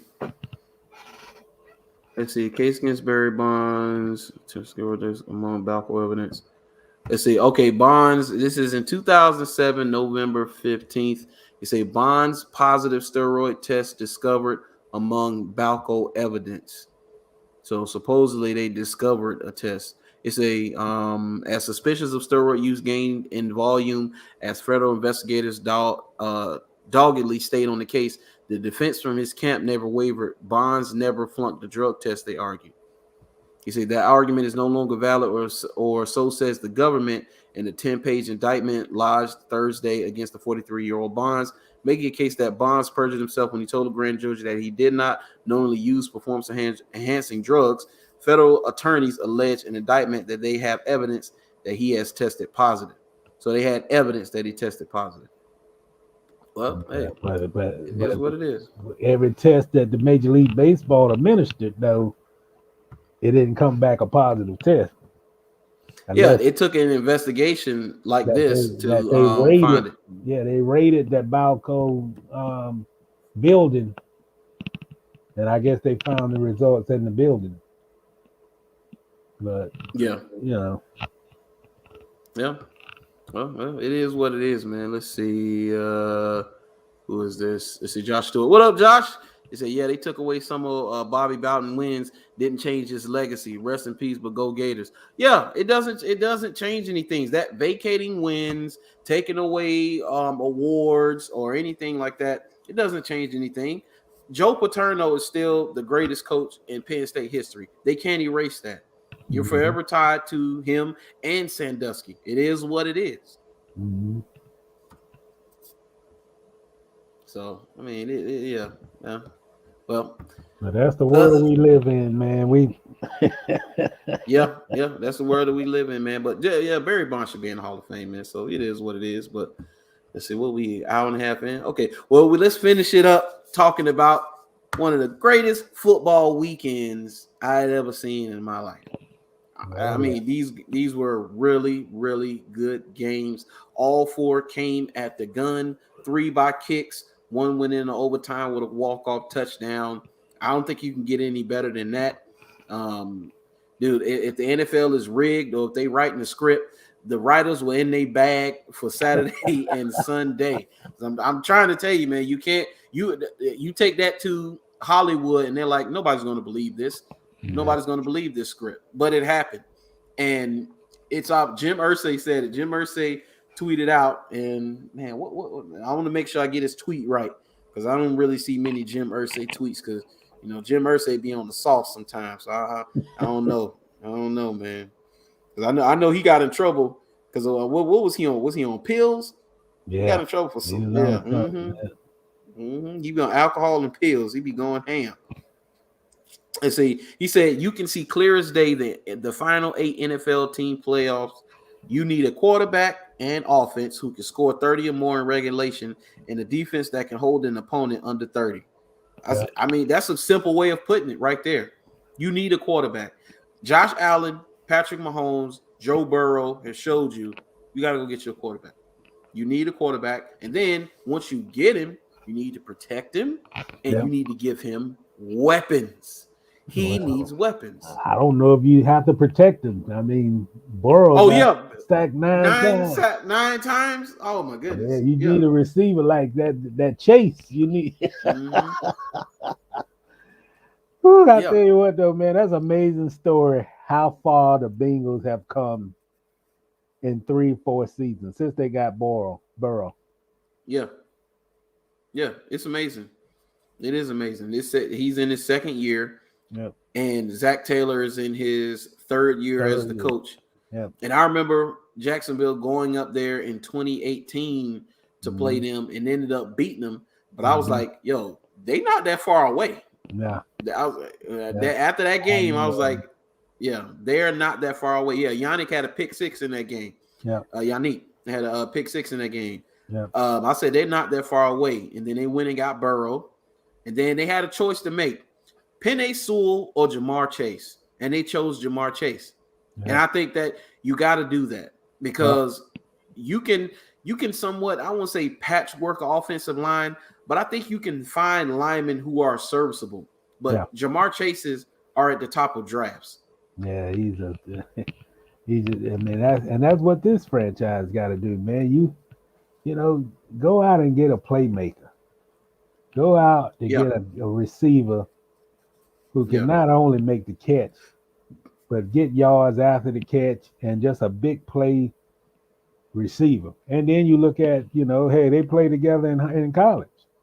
So the connection was there. And then you got another great receiver on the other side. You got a good tight end. I mean, that's what you have to have, man. You got to have weapons. If he passed the ball 50 times and they got 40 points on the board, so be it. And they got a great running back. You got to put offensive weapons on the field with your quarterback. You have to. You got to. They're like the Rams, Now they're finding a way to distribute the ball around to the receivers, And I saw where Colin Cowherd, he said, you know who the highest graded wide receiver was last weekend? The highest graded wide receiver to play last weekend was Odell Beckham Jr. Yep. He's the highest graded wide receiver. He said, so since he was the highest graded wide receiver, you know who that makes look bad? Baker Mayfield. It does. It is an indictment on Baker Mayfield because OBJ wasn't the problem, as you're finding out. Oh no, man. And we went over that with I mean, you gotta have the guy is a great talent, man. Yeah. And you have to treat him that way. You have to get him the ball in spots where he feel comfortable getting the ball at. You can't have him running routes, and he done ran down the field 10 times and don't have a target. You gotta take advantage. You can't put personal in front of trying to win the game. A word about his persona and all that old outside noise stuff, and just go out and win. Hey, that's the one thing I appreciate about the Rams. The Rams got personalities. They got a 40-year-old left tackle. Mm-hmm. They got Odell. Aaron Donald. They got Aaron Donald. Jalen. Mm-hmm. And what's the other edge rusher they got? Von Miller. Von Miller. Can you imagine the egos in that locker room? Oh, yes. Yeah. Yeah. And their head coach say, man, look here. You guys be yourselves. If you like talking, talk. If you like walking, walk. But when it comes time for winning time, I want you guys on the field and let's get this thing done. I don't care about personalities, whatever. Yeah. And hey, that's what it is, man. Those guys got all them personalities out there, but they won victory away. I don't know if they're gonna beat the 49ers though. And we're gonna make our picks because I went 2-2 because Nesco went 2-0 Saturday, and he made sure he let me know. He went 2-0 and he made sure he let me know. See, I told you 2-0. I picked these teams because I picked Tennessee to beat the Bengals, and who's the other one? Oh, I picked the Packers to beat San Francisco, and and I went 0-2. But I told him, I said, tomorrow I'm going 2-0. I say Chiefs winning, Rams winning. And sure enough, they won. As soon as the final gun for Chiefs Bills, I took a picture and put it on his Facebook. Say, yeah, I told you 2-0. I told you what it was going to be, dog. It's just what it is. But I think the disappointing thing, the most disappointment from this weekend is no question. It's the Packers and Aaron Rodgers. Disappointment. Highly disappointed. This was supposed to be another Super Bowl run for them. And they let San Francisco come in with Jimmy Garoppolo, who is 33-11 as a starter. 33-11 as a starter. I mean, dude, that right there, those are Vince Young numbers. I remember Vince Young in his tenure early with Tennessee, and they was talking that noise about him, and he didn't dedicate himself to the game like he said, which is why he didn't become the quarterback he wanted to be, because he didn't dedicate himself. But even with not dedicating himself and going just off athleticism, he was 30-10 in his first 40 games. A lot of people don't remember that. Jimmy Garoppolo is 33-11. And yes, in his 5 playoff games, he has 2 touchdowns, 5 picks, and a 73 rating. But the man is a winner, so I can't say much about it. But he is on the team that's incredibly physical, and Deebo Samuels was the best player on the field that night. Yeah, he's been the best player on the field a couple of nights. a couple of nights. Yeah. I like the way that guy played, boy. He played like that old school football, man. He played like a linebacker and with a ball in his hand. Yes, he does. Yeah. But, he does. I mean, you dead on when you said that stuff, man. Like, I don't know what's up with the Aaron Rodgers, the Green Bay Packers. I'm almost to the point that, man, it's time for a new address. I think it's time for him to depart Green Bay. Mm-hmm. Time for them to start utilizing the young quarterback. Try to get Devontae Adams back and just start over without him. Because I think that train doesn't stop, man. I think it's time. And you could just see his expressions. Yeah.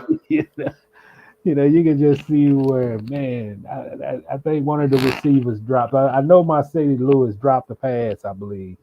He fumbled. He did Fumble. have a Yeah, he fumble. fumbled. Yeah, he So fumbled. And their they special teams were trash. Special yeah, teams for them was awful. yeah, 2 block kicks. Yeah. yeah. That was a bad block punt there. That basically won the. You know, what is your? I mean, what's your thoughts? Do you think they should change the overtime format? And I forgot to put that in the title. We was gonna talk about that. No, no. And I think if you and I'm a defensive guy. When I coach defense. I love the defensive side of the ball. I like offense too, but I love defense because I'm a run the ball, play defense kind of guy, slow the game down, you know, possess the ball and hold on to it. You know, I'm not a very big proponent of always throwing the ball down the field. I like to play power football and play defense. Defense gets paid to make a stop. You do. You have a chance to make a stop. Hey, Josh Allen didn't touch the football in overtime because his defense didn't allow him to. That's what it is. Because let's put it this way. So let's say they change the overtime rules to college. Put it on the 25-yard line. Each team get a chance. Once each score, kick a field goal, then you start going for 2 and go from there. They would have been there for another 3 hours because it was obvious. If you watch the game, it was obvious that Josh Allen couldn't be stopped and Patrick Mahomes could not be stopped. Neither defense was going to be able to make a stop in that game. It was obvious. So whoever had the ball last was going to win the game, and that's exactly what happened. I think I agree with what you said. I mean, I think that's you got to take advantage of the phases of the game, and defense is a phase. You know, you got to stop the other team. You can't win a Super Bowl, man, if you can't stop the other team from scoring less than your offense. Yeah. So, you look at Josh Allen and he's sitting there on the bench and he couldn't get on the field and had this great game. You had a receiver to catch 4 touchdown passes and couldn't get in the game during overtime. But hey, man, that's the game. That's it would be just like a last second drive in regulation. Yeah. And your offense standing what and up, watching, Max? hoping for a chance to get on the field, and the horn sound 0-0. Your defense allowed the team to score a final, 2-second drive for a touchdown. Yeah. So that's the game. You can't, Yeah. I think they should leave it like it is. To be honest, they definitely don't go with the college. I don't like the college overtime. I don't like the college either. I don't like it either, man. All that crying. Well, Josh Allen didn't get to touch the ball. Josh Allen got 11 guys on defense that could have gotten him the ball. Yes, and they are the number 1 defense in the league. Remember that, people. When you think about the Bills, remember, number 1 defense in the league couldn't get their quarterback the football. Yep. It's Patrick Mahomes. It is what it is. If that was Jimmy Garoppolo, he might have had a shot to get the ball, but it was Patrick Mahomes. Luck of the draw. That's just what it is. Yeah. So let me get some of these comments real quick. They were piling up. Let's see. Nesco say we got to talk about the entire Lorente McCray video with him offering to buy the police some gas once they caught up with him. It was very weird to watch. Yeah, we talked about that. What was that last week? We talked about them, all these arrests in the league, and let's see. Josh Stewart said maybe Adrian Wilson can bring Christian Kirk with him to Duval. I'll take Christian Kirk right now. Yeah. I'll take him right now. Let's see.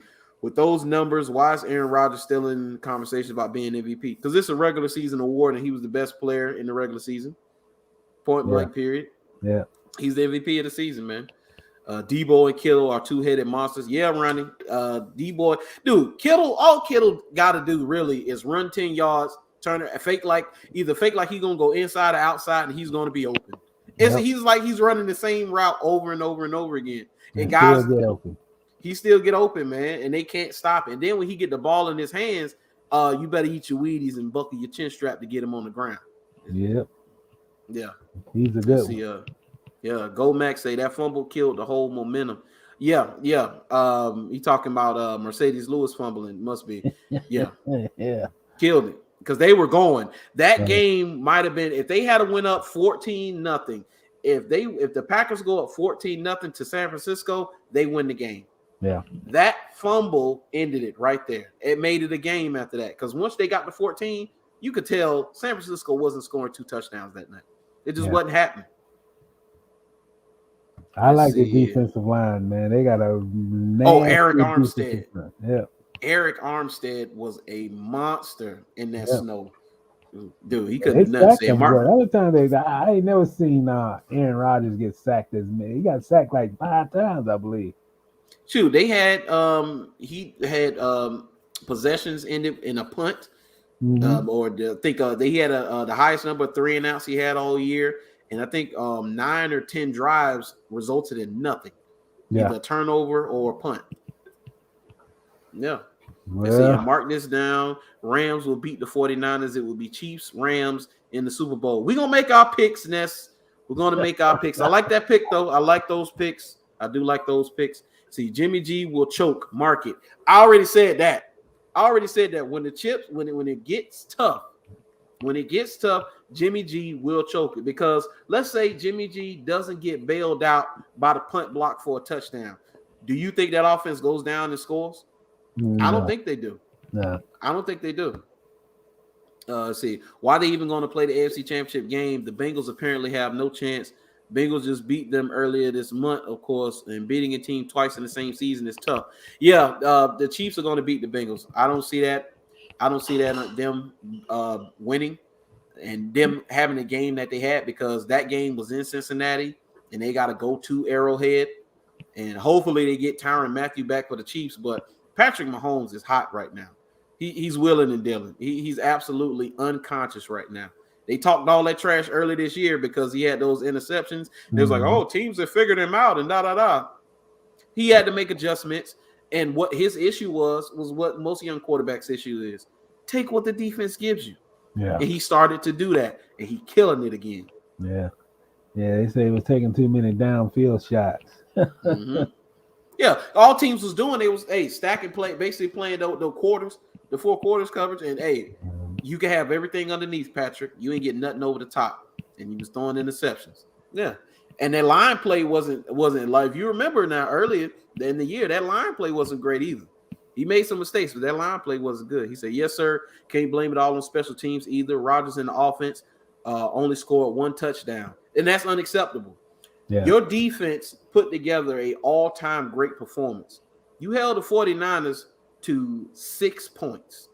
6 points, the offense. They held the offense to 6 points, not including the punt block for a touchdown. 6 points. And previously, Packers defense has given up 35.5 points per game in their losses in the last couple of years in the playoffs. Every time they lost 35-plus points, they gave up.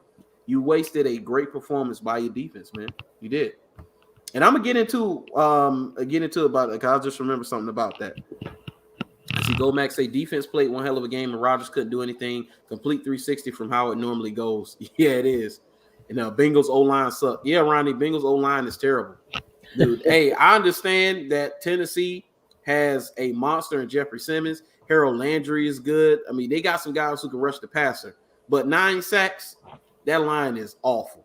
Yeah, that was a garbage performance. Absolutely awful. So, back to Mr. Rodgers and the Packers. One of the things I saw was who got the targets in that game and who he was throwing the ball to. So, of course, Devontae Adams led the way with, I think, like 12 targets, 10 or 12 targets.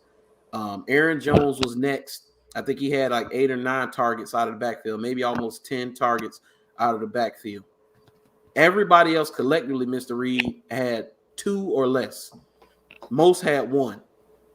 That's it. So he threw the ball all night to 2 players. That tells me that he didn't trust the other guys. Now, and they were plays they showed, like on that deep throw to Devontae Adams late in the game where Devontae was double covered. Allen Lazard was coming open underneath, and he forced the ball downfield to Devontae. So part of it, I think, is him forcing the ball to Devontae and Aaron Jones, guys he trusts. And another part is inconsistent play from the other receivers. Because, come on now, let's be honest.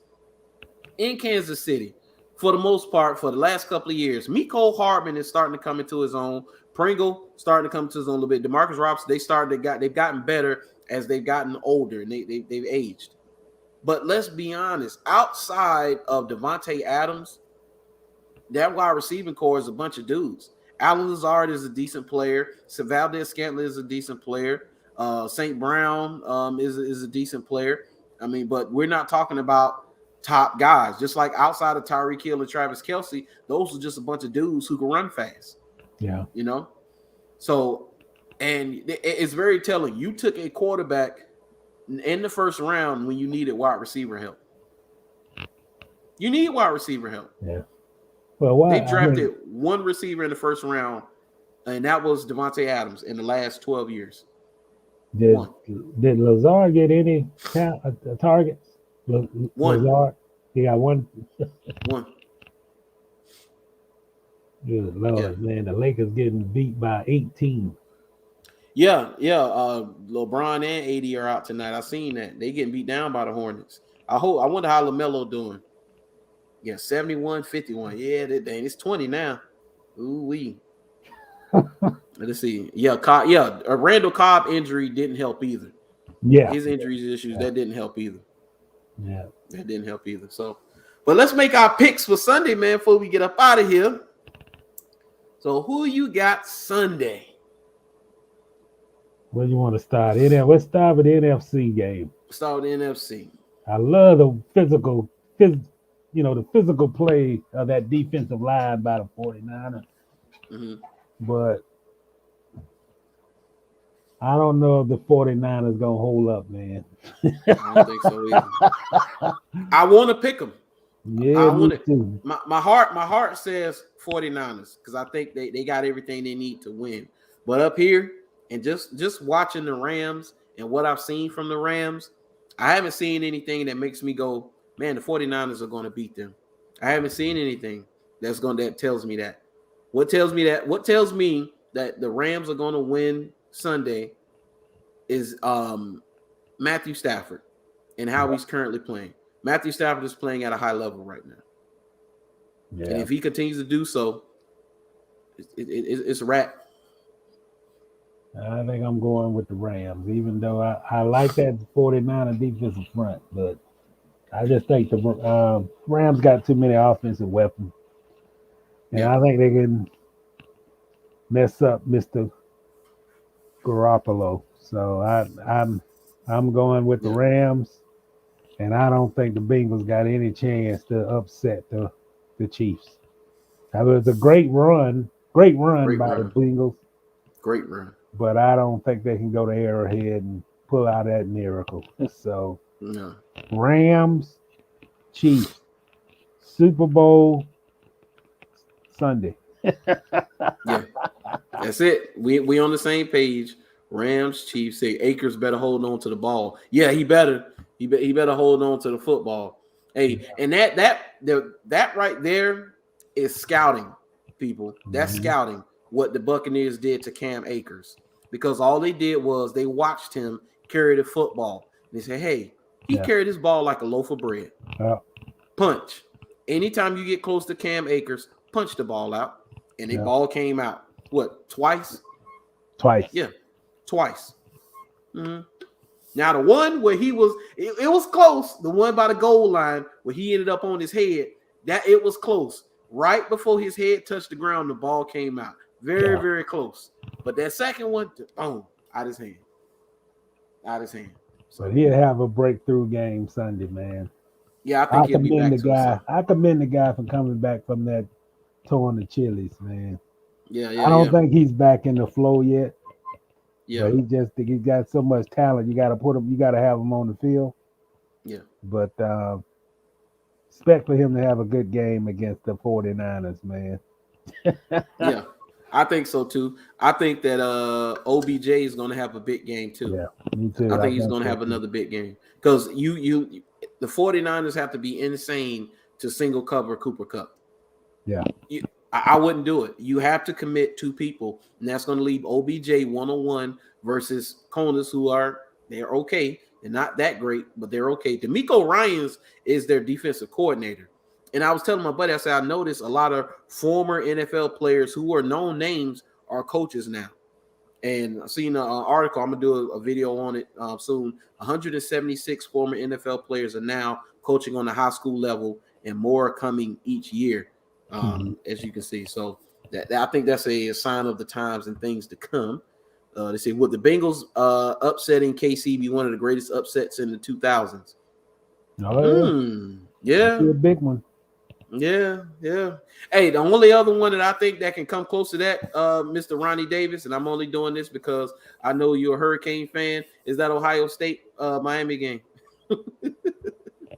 Well, they robbed them. They absolutely robbed them. So something like that, yeah. To that level, for sure. And this is one of the last things I want to talk about. NFL coaches, personnel, and even some players stepping away from the game. And I think that you're going to see more coaches and players in sports, period, not just football, step away from the game. I think this is a trend that's going to continue. And you're going to see guys who you don't expect. Like, who could have called Sean Payton stepping down and stepping away from the Saints? Yeah. So I think you're going to see more and more coaches, players, and stuff like, you know what? I'm done. I'm going to go. I want to go do something else. The world I see that just coming. been so hard. I mean, you look back at Sean Payton, and that team had to evacuate and go to Texas, and every week is another player go on COVID. You didn't have Drew Brees, and burnout is a real thing, man. Burnout is a real thing. Guys putting in 18-hour days. Not Urban Meyer though, but right. But most of the NFL coaches put in that midnight light. So yeah. But I agree with you, man. I just think I think sports. You may not agree, but I think sports is becoming a little less important. Yes, I do agree. I do agree. I've talked to other people about it when I said that the popularity of sports is going to continue to take a dip. Yeah. And one of the reasons why is the quote unquote wokeness is part of it. It's the wokeness. It's the end racism, the Black Lives Matter in the end zones and all of that stuff. A lot of that stuff, God, we don't want to hear about that stuff. We want to watch a game. I understood it. When people were talking about the whole kneeling with Colin Kaepernick and people being upset, those who didn't talk that crap about it being about the military and disrespecting the flag, I didn't listen to those people because that was done. I didn't have any productive conversations with those who said he disrespected the flag. But I did understand those people who said, I came to watch a football game. I did not come to see this. I did not come to hear this. Shut up and dribble is a real thing because that's what people, and it may sound harsh, but I want to see you play this game. If I want your info on how you feel about things going on, I'll go to your Twitter or your Instagram page. But when I see you in your uniform, I want you to perform. That's why I'm paying the ticket. That's why I cheer for you. That's why I wear your jersey.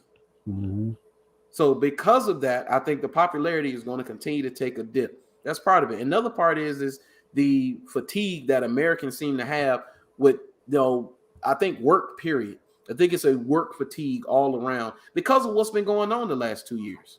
Yeah, well, stress is a real thing, man. It's like, and it's like, it used to be that, you watch sports to escape the real world and that kind of thing. What you saying? Yes. But when you see this issue or you see this player, or this, it's like, man, and then another thing is the cost. Yeah, I was looking for tickets for the Tampa Bay game last week, and the surcharge was like $60, and a nosebleed seat was $198. And you're like, you're gonna go watch a playoff game and spend $300. Yeah. Too much. Too much. Too much. It's too much. 500 feet from the field. Yeah. Not to mention, one thing we didn't talk about too is inflation. Inflation, things are going to go up. So it's going to come down to, hey, I have important things to take care of for my family and myself versus tickets to a game. Yeah. What are people going to choose? Or you just watch it and it looks nice on the television. Yep. Hey, attendance, and this is another thing. And Josh says Brady finally retired. He may be. I don't like what I heard from him, so I think it might be a wrap. I don't like what I've heard. He was in saying years goodbye past, to everybody. That's what it sounded like to me. It sounded like he hanging it up. But what was I talking about? I'm talking about inflation. Yeah. Hold on. Let me get this. They said you guys have to check out the letter a fan wrote to Big Cat Country and Con concerning the Jags, and it's right on point. Yeah, I'm gonna have to check. I'm gonna have to check that out. I used to read Big Cat Country all the time. But yeah, I'm gonna have to check that out. So he probably calling the organization out in his because they let fans write articles on Big Cat Country, and so he probably called them all the way out. So yeah, I definitely got to check that out. Well, they need to be called out. You see, Josh Stewart say that's why it's called sports entertainment. Yeah, that's exactly why it's called sports entertainment, because you taking out, you bring the real world in. So you could apply what we are talking about now about sports and its decline and take it to, let's say, movie franchises, for example. So right now, if you're a diehard Star Wars fan, you're in agreement that the franchise has gone down and it's not coming back. Disney has basically almost destroyed Star Wars because what did they do? They feminized it up. That's one of the things. They went woke and they feminized it up. They changed things. They put agendas in. And in certain narratives that I'm like, when I watch it, I can't unsee it now that I know what it is. So now when I watch it, I'm kind of like, dude, why do I want to see this? I don't. The last couple of movies for Star Wars have been subpar at best compared to the old ones. You know, and it's the same with any of them. Let's see, Big Cat Country, the open letter. Yeah, let's see. Let's take a small peek at that before we get up out of here. See what this fan has said, and we gonna end it on that. We're gonna end it on that. So let me see. Let's get to it. Come on, it's taking forever. There we go. An open letter. There we go. All right. Let's share it.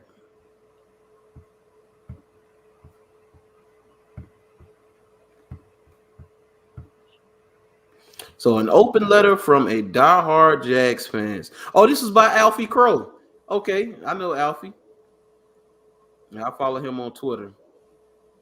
He says the following open letter was sent to Big Cat Country, and the author wished to remain anonymous.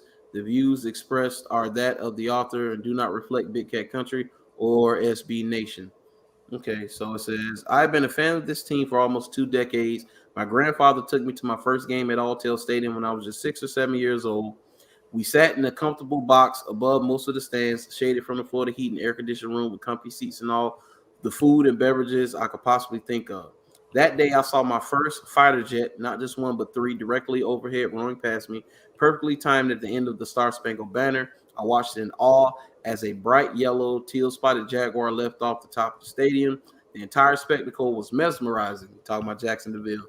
He said, as a young boy from the Caribbean who didn't get to come to the States often, I knew nothing about American football at the time. The only football I knew involved kicking as the prior method of moving the ball, as opposed to only doing it a handful of times in a game. But I thought the team had cool colors, and there the relationship was formed. On that day, in that corporate-sponsored box, I was hooked, not just the Jaguars, but the football. Soon after, I could name just about every Jaguar starter. My favorite player was Maurice Jones-Drew, called him Mojo. I knew Garrard and Scobie, Mercedes Lewis and Rasheem Mathis, Paul Spicer and Jeremy Mincy. Even got a signed Scobie jersey. My interest in the team would only continue to grow. I have since been Duval till I die through the ups and downs. I, along with the majority of the 904, have stuck with this team through Garrard, Gabbert, Bortles, Minshew, and Lawrence, and all the other names in between. So this person has been a fan for a long time. See, I, along with the majority of the 904, have been with this team through Alltel and Everbank, now TIA Bank. I have been through this team through Del Rio, Malarkey, Bradley, Marone, and recently Meyer. He said, I was damn sure with this team when we were minutes away from a Super Bowl. He said, the city has stuck with this team through bad draft after bad draft, miscue after miscue, through all the dysfunction and disarray. We've had this team's back. The city has remained loyal to this team through a 1-15 season when they weren't many reasons to. The city stuck with this team while it has spent majority of its existence as a laughingstock of professional sports. So during my fandom, I have seen 2 winning seasons in almost 20 years. Not even a year removed from my most recent playoff appearance, the front office tore apart Saxonville faster than Calais and Yannick could tear apart offensive lines. Yeah, they did. All Jacksonville has known when it comes to football is heartbreak. Now we have the opportunity to hire a man, a head coach who is not only beloved by the city, but loves the city back. He showed up to his interview in a teal effing suit. Instead, this team chooses to play games to appease a man whose actions have painted him as a egomaniacal snake. Woo! You know what you talking about? Boggle. Yeah, bro. Mr. Khan, if you care about this team as much as you claim when you bought it in 2012, you know the 2 things you need to do. Fire Trent Baalke and bring Byron home. I'm not saying hiring Leftwich will get us to the Super Bowl next year or even the year after that. Hell, I'm not even saying he's a surefire hit as a head coach. But Byron provides a culture change that will show the city and the rest of the NFL that you are serious about the promise you made 10 years ago. You can't afford to make the wrong decision here. And now that the other candidates you were eyeing are taken, this should be a no-brainer. The Jaguars haven't sold out a home game since week 1 of 2018, coming off the heels of a trip to the AFC Championship. If you choose Trent Baalke over Byron Leftwich, you won't sell out another one until you either sell the team or move them to another city. Most teams don't get lucky enough to land a Trevor Lawrence. This is your chance. If you make the wrong choice, this will be the end of a lifelong love from at least one fan and likely many more. Don't F it up. Sincerely, a concerned Jaguars fan. That need to get on the desk of Shad Khan. Yeah. He needs to see it. I mean, guy done poured his heart out, man. Yeah. I mean, he put everything into that. And he summed it up. He summed up the temperature of the fan base. Yep.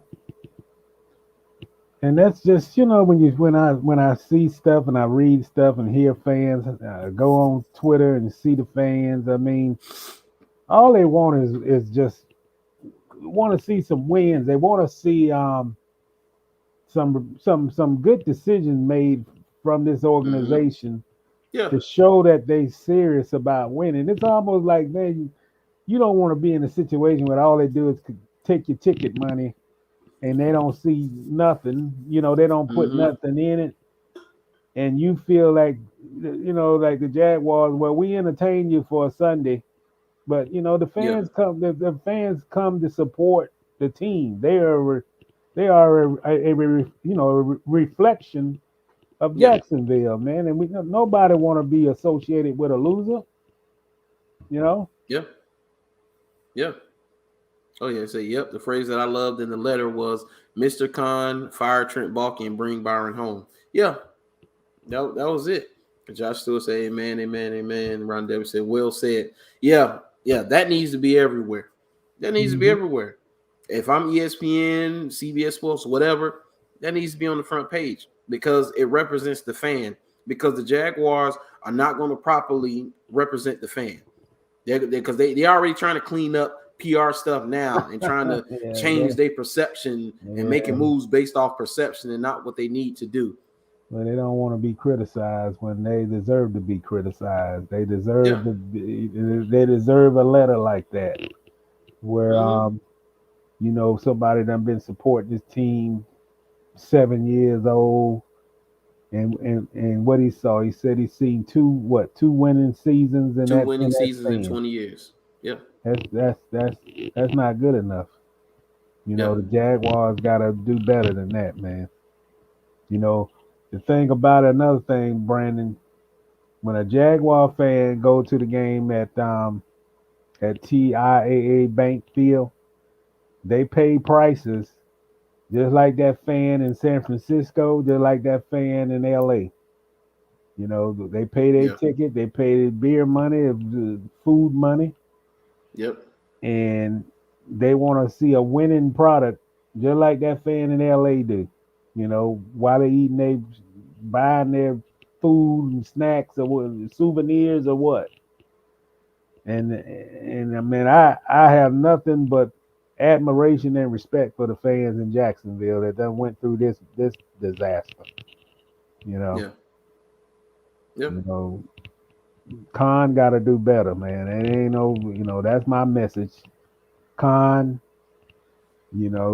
take ownership of the team, put a priority in winning, strive to make it a Super Bowl contending team, and stop making mistakes.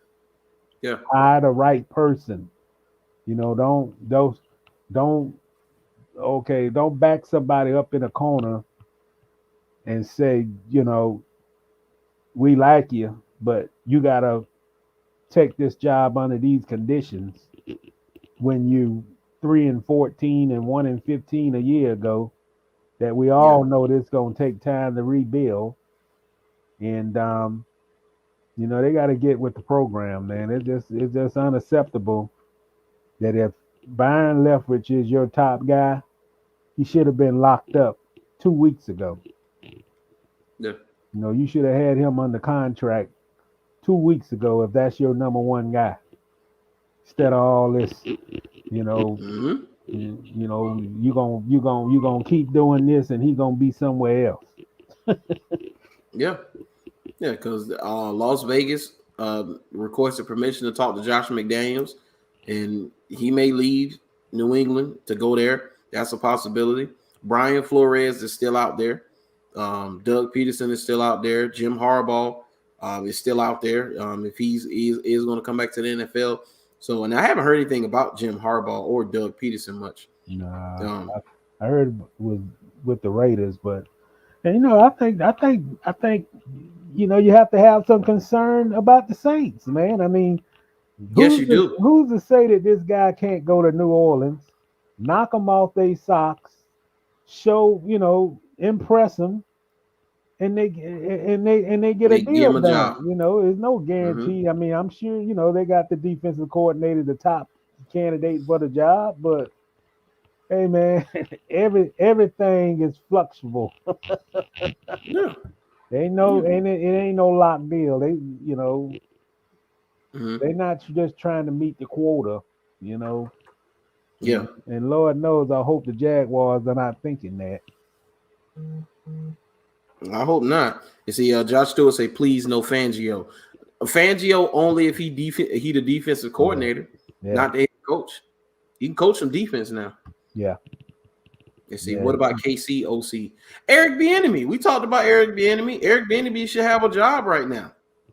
Yeah. I would have took Eric Bieniemy here. No question. No problem. No. Especially if this doesn't work out with our guy.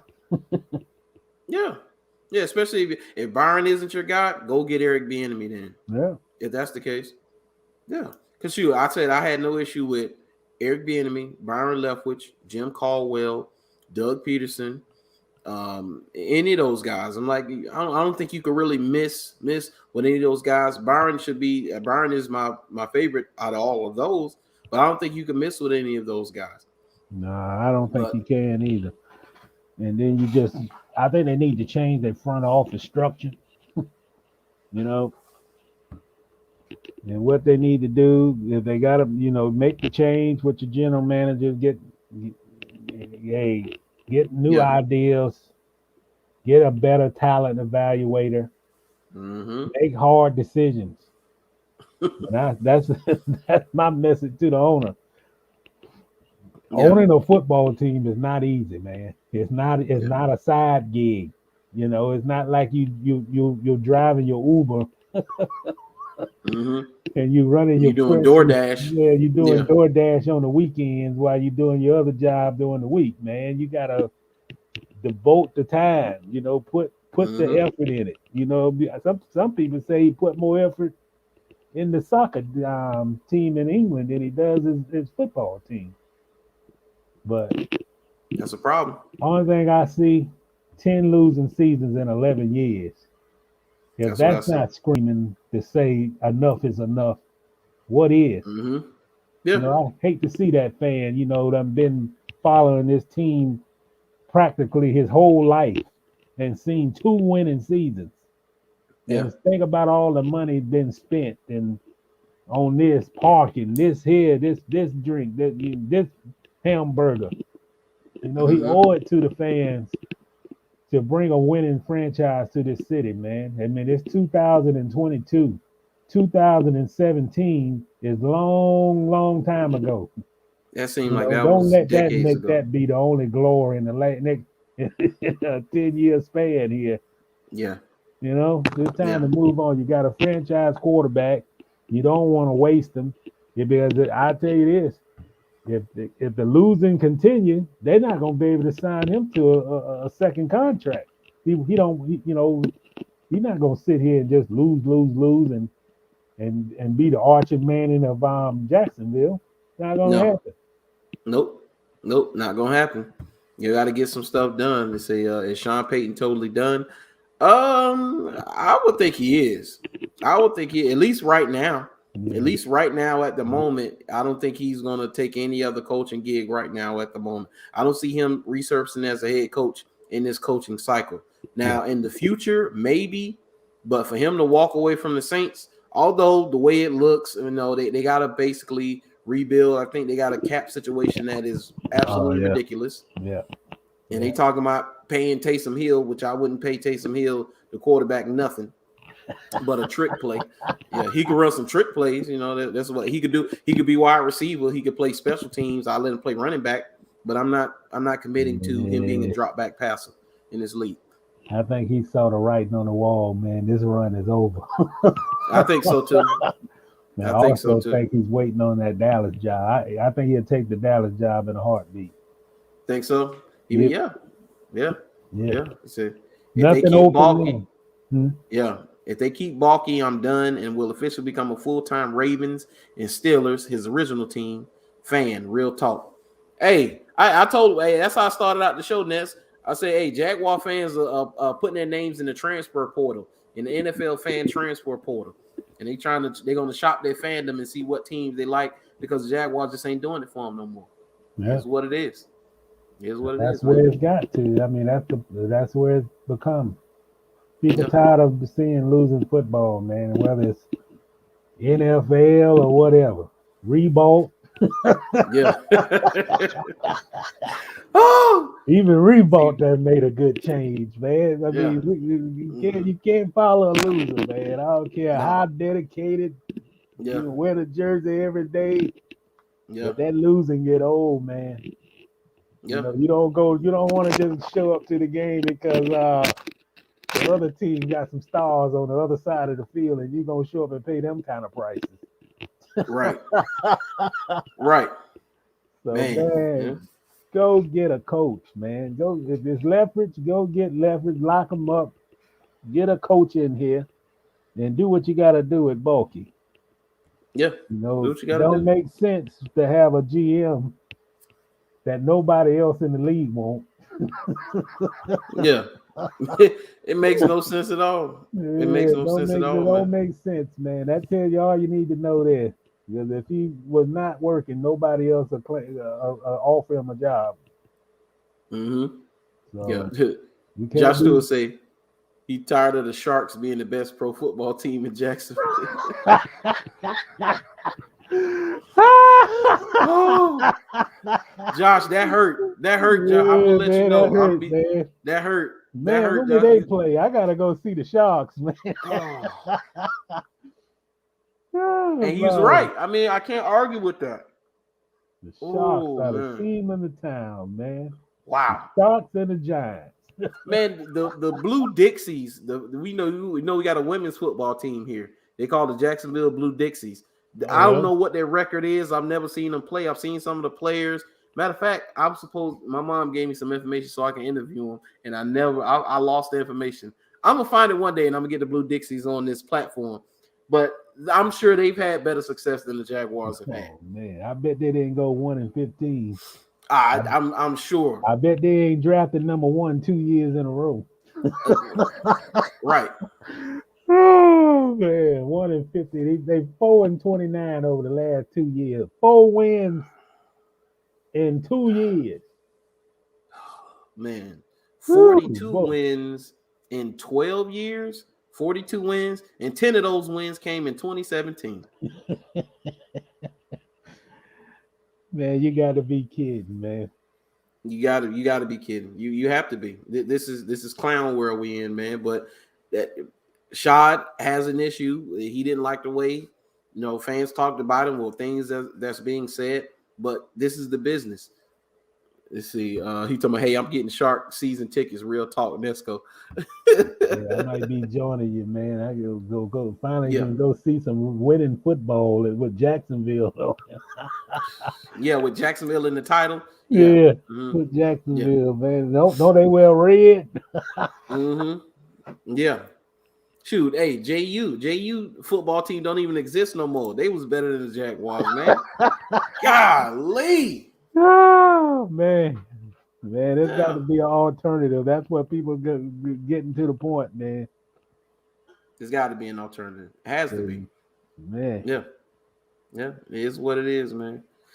Well, man, I appreciate y'all for tuning in. Any last thoughts, sir, before we get up out of here? Well, it's just a quick comment about the search.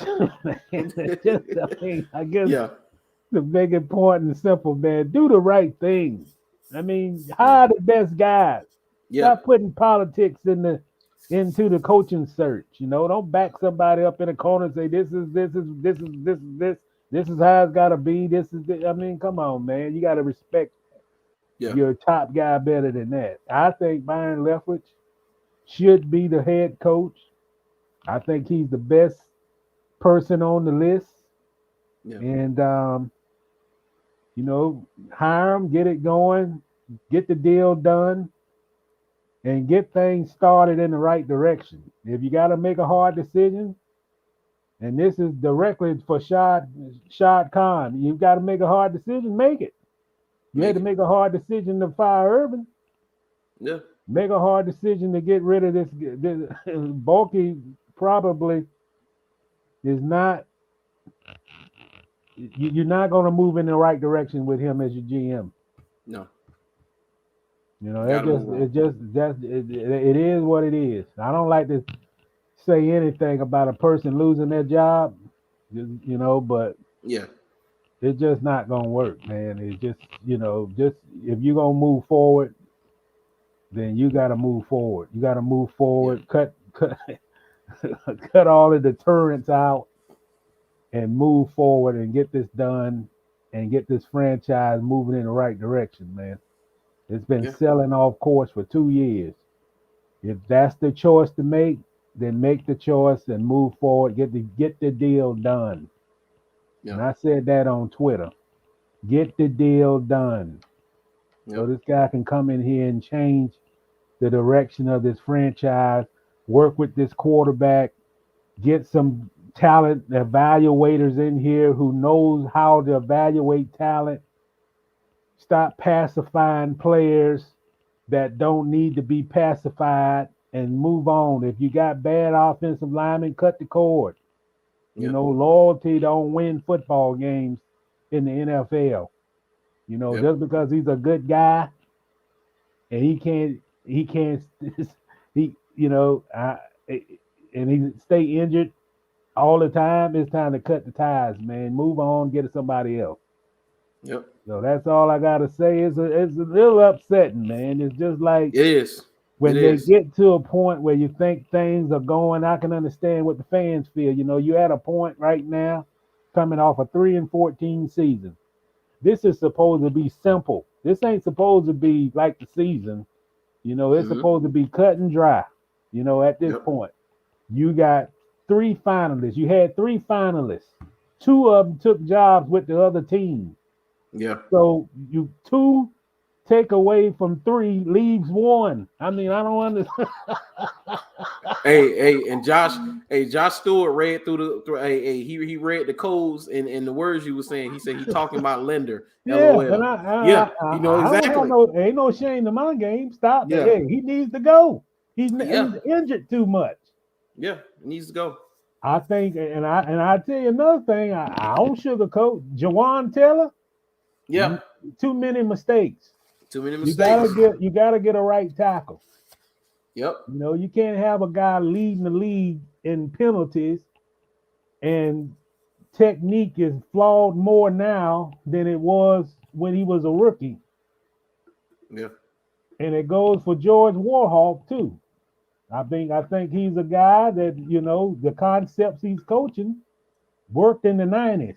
It don't work. They do zone blocking now. They don't Yes. they don't block the way he's teaching these guys to block. So he's got to go. That you judge a person off their track record. He's had 3 years here. That line has not been any better in 3 years. Time to go. But if you bring a guy like Leftwich and Wilson, they're going to make those hard decisions. They're not going to talk about some continuity and have some type of loyalty for something that they had no part of. No, that's what you have to do. You have to bring somebody in with no ties, no connections, and start this ship right and starting new. Starting a franchise over and you start the rebuilding path, you got to make hard decisions, because in you 4-29 over the last 2 years, something has not worked. So if it ain't working, you get it fixed. And getting it fixed means some of the guys got to go. Yep.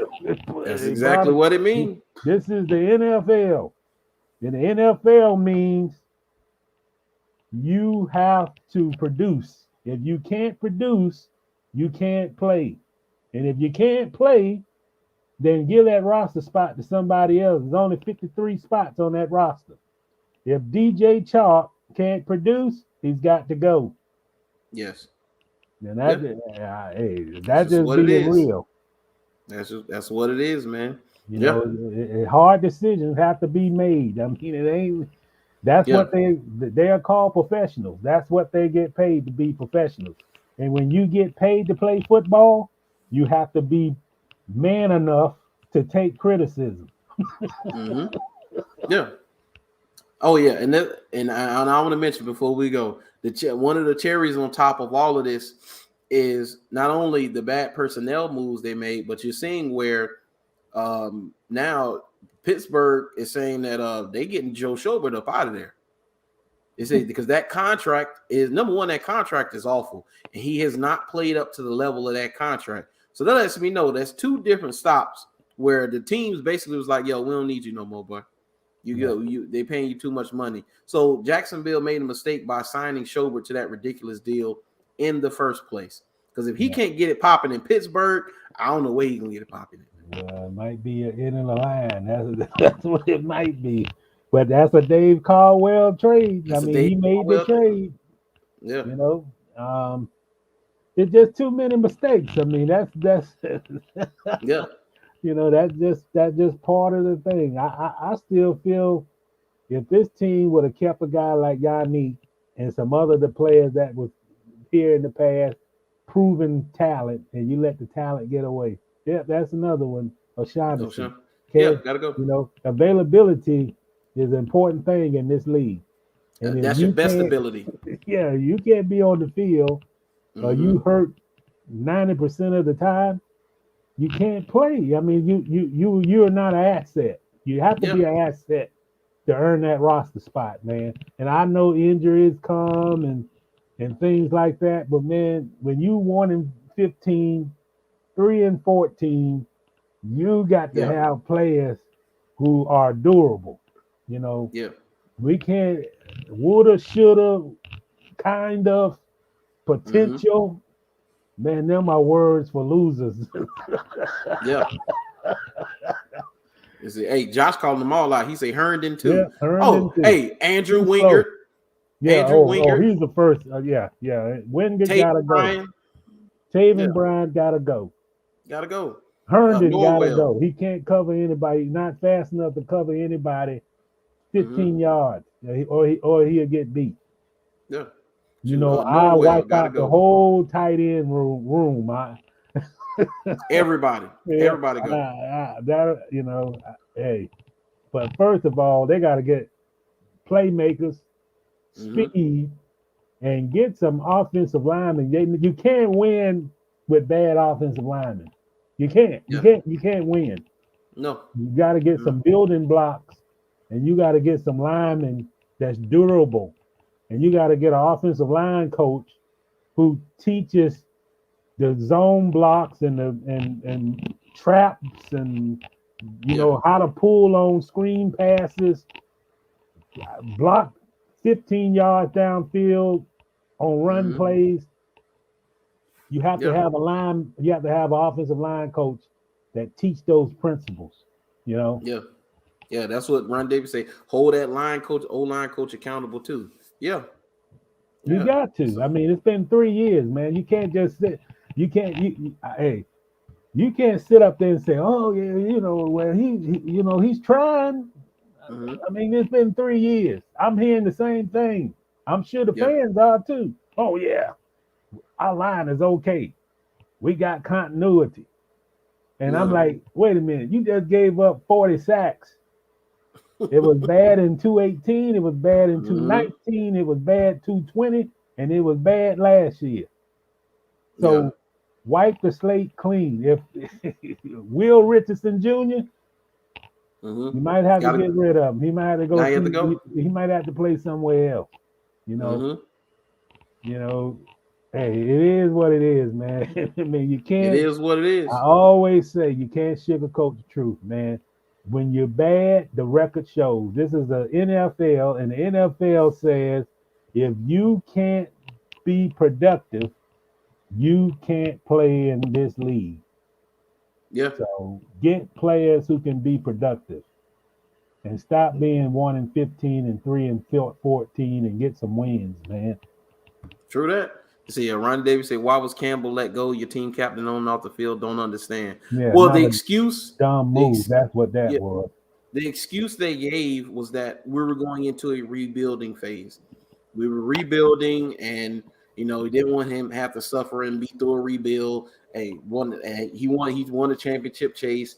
Send him somewhere where he can go win. That's why they gave him to the Ravens and not somebody lesser to get a better draft pick, because they could have gave him to like somebody who was not a good team. You got a higher draft pick for him, but they gave him to a contender, and that's the excuse they gave. But I'm not buying it, because it doesn't. From what I've heard from him, it didn't sound like he had an issue with the team rebuilding. Didn't have an issue. The problem was they wanted him to take a pay cut, and he refused. Yes. Okay. Yeah, he went to the Pro Bowl in a Pro Bowl season. He went to the Pro Bowl, said it at the Pro Bowl, that he felt that from the production that he has shown, that he felt that he shouldn't have to take a pay cut. Yeah. And that's what happened. He stuck by his principles, and they got rid of him. He shouldn't have to rework his contract when he's in the Pro Bowl, and he was the defensive MVP in the game. Yeah, I remember. Yeah, Ron Day, horrible move to let him go. Yep. Say it all the time. Horrible move. Because not only was he a productive player, he was a leader in the locker room. Yes. He was the only one when Jan and I forgot my name, my man from the University of Florida. Who you talking about? Dante Fowler got in. Oh yeah. Throwing blows in the locker room. Yeah. That out of all the Jaguar players, he's the one that stood in the middle to get and to put a stop to that.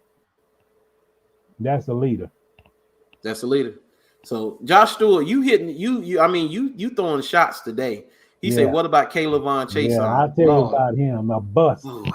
Just like breaking the vase on the glass. He's a bust. Gotta get rid of him.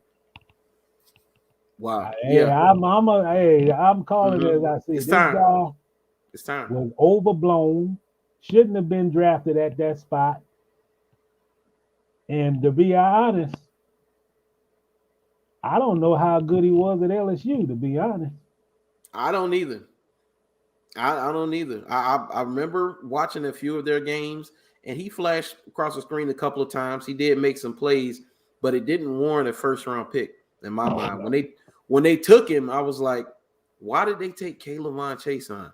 And I was like, what? I mean, he's a tweener at best because I don't think he's good enough to stand up to be an outside linebacker. And I don't think he's good enough to put his hand in the ground and consistently get to the quarterback. So what's the plan for him? I mean, we lost the Jalen Ramsey trade, no doubt about it. Awful. No question. Lost it. Lost the trade. You can't have defensive players on your team that's not instinctive. Taven Bryant, not instinctive. He could feel a hole, and the running back could be 2 inches from him, and he can't sense where that running back at. That's not being instinctive. Yeah. You can bull rush all you want, but if you can, if the guy ain't gonna run, if the running back is not like coming straight at you, and you don't have the instinctiveness to slide over and make a play, shouldn't be on the field. And that Levon Shaitan, he's the same way, not instinctive. He'll make a spin move and go the opposite direction of where the pursuit is at. Yeah. Now, they're the types of players. They're the types of players when you don't, and what he's talking about with football instincts, people, they're the types of players that you can run screens and draws on and get big plays. Because they don't have the football. And that's exactly what they do, because they feel that they can take on a block. And this is the strategy that teams do, is they take him on head on the block. Run on the 3-hole on the side. This is Taven Bryant game plan that the opponents have. Okay, he's gonna bull rush, he's gonna fill that hole. He's gonna fill the B gap or C gap. He's not going to move side to side. He's just going to stay there. He's going to be stationary. Mm-hmm. So if you run on the opposite hole, on a gap on the side of him, he don't have the instinct to move over, to slide. Even if if you watch the guy, I can't think of the lineman for the Titans, their best defensive lineman. Jeffrey Simmons. The best skill he has, he could be blocked he could be double teamed, but he's gonna find a gap.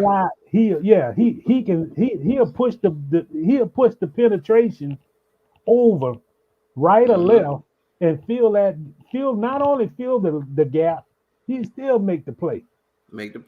Taven Bryant don't have that. That's the difference between first round top notch player and first round bust. Because a coach, you can't coach instinctiveness. It's not coachable. You got to be born with it. You got to be that guy that played Pop Warner football, and when they did the bull of the ring and they run straight at you, you don't run away. Another Pop Warner drill, when your back is turned and the other guy's back is turned, and then you got to turn around and make the play. That's how you develop instinctiveness. Because if you don't have instinctiveness, you're going to get knocked on what. Oh, yeah. That's how you get turtled. Exactly. I was telling my coworker, I'll say, one of the things you don't want to happen, O-line or D-line, don't matter. You don't want to be turtled. And that means, like, when the turtle is put on his back and the legs are up in the air, that you, as a lineman, you don't want that to ever happen. That's a bad look. And Levon doing what you said, I've seen that. I've seen that with high school players. So his name was PJ. I ain't gonna say his full name, but his name was PJ. He played for us at Terry Parker. My buddy Eric Sampson was the coordinator. So we had practice one day, and he got PJ at defensive end. He's like, "All right, PJ, you in the C gap. No, you got to rush the B gap." And so we hiked the ball. PJ spins into the C gap. He do a spin and he go into the C gap. Plays made in the B gap. And so we asked him, he was like, "PJ, you supposed to fill the B gap, not the C gap." I did, coach. PJ, when the ball was snapped, what did you do when the ball was snapped? I spin. Okay, PJ, when you spin, where did you end up? It's not because you weren't in the same place where you started. I was on this side. That's the C gap, PJ. Oh, And it was just like that. It was that's where I would talk about players being instinctive and knowing where you are on the field. You could jump high, run fast, and you could eat weights. But if you don't have football IQ, exactly. That's what it is. Football IQ. And you got to have your eyes. You know, the thing about Taven Bryan and Caleb Vaughn, when they don't keep their eyes on the ball.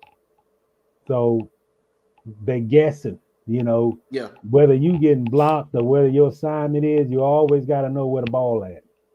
You know, I've seen him drop back and pass it when it's a run play. Yeah. You know, that's what the scheme said. I say, okay, that's what the scheme said, but hell, at that point, you got to make a tackle. You know. Yeah. And I tell you, another guy does that. Old Jalen.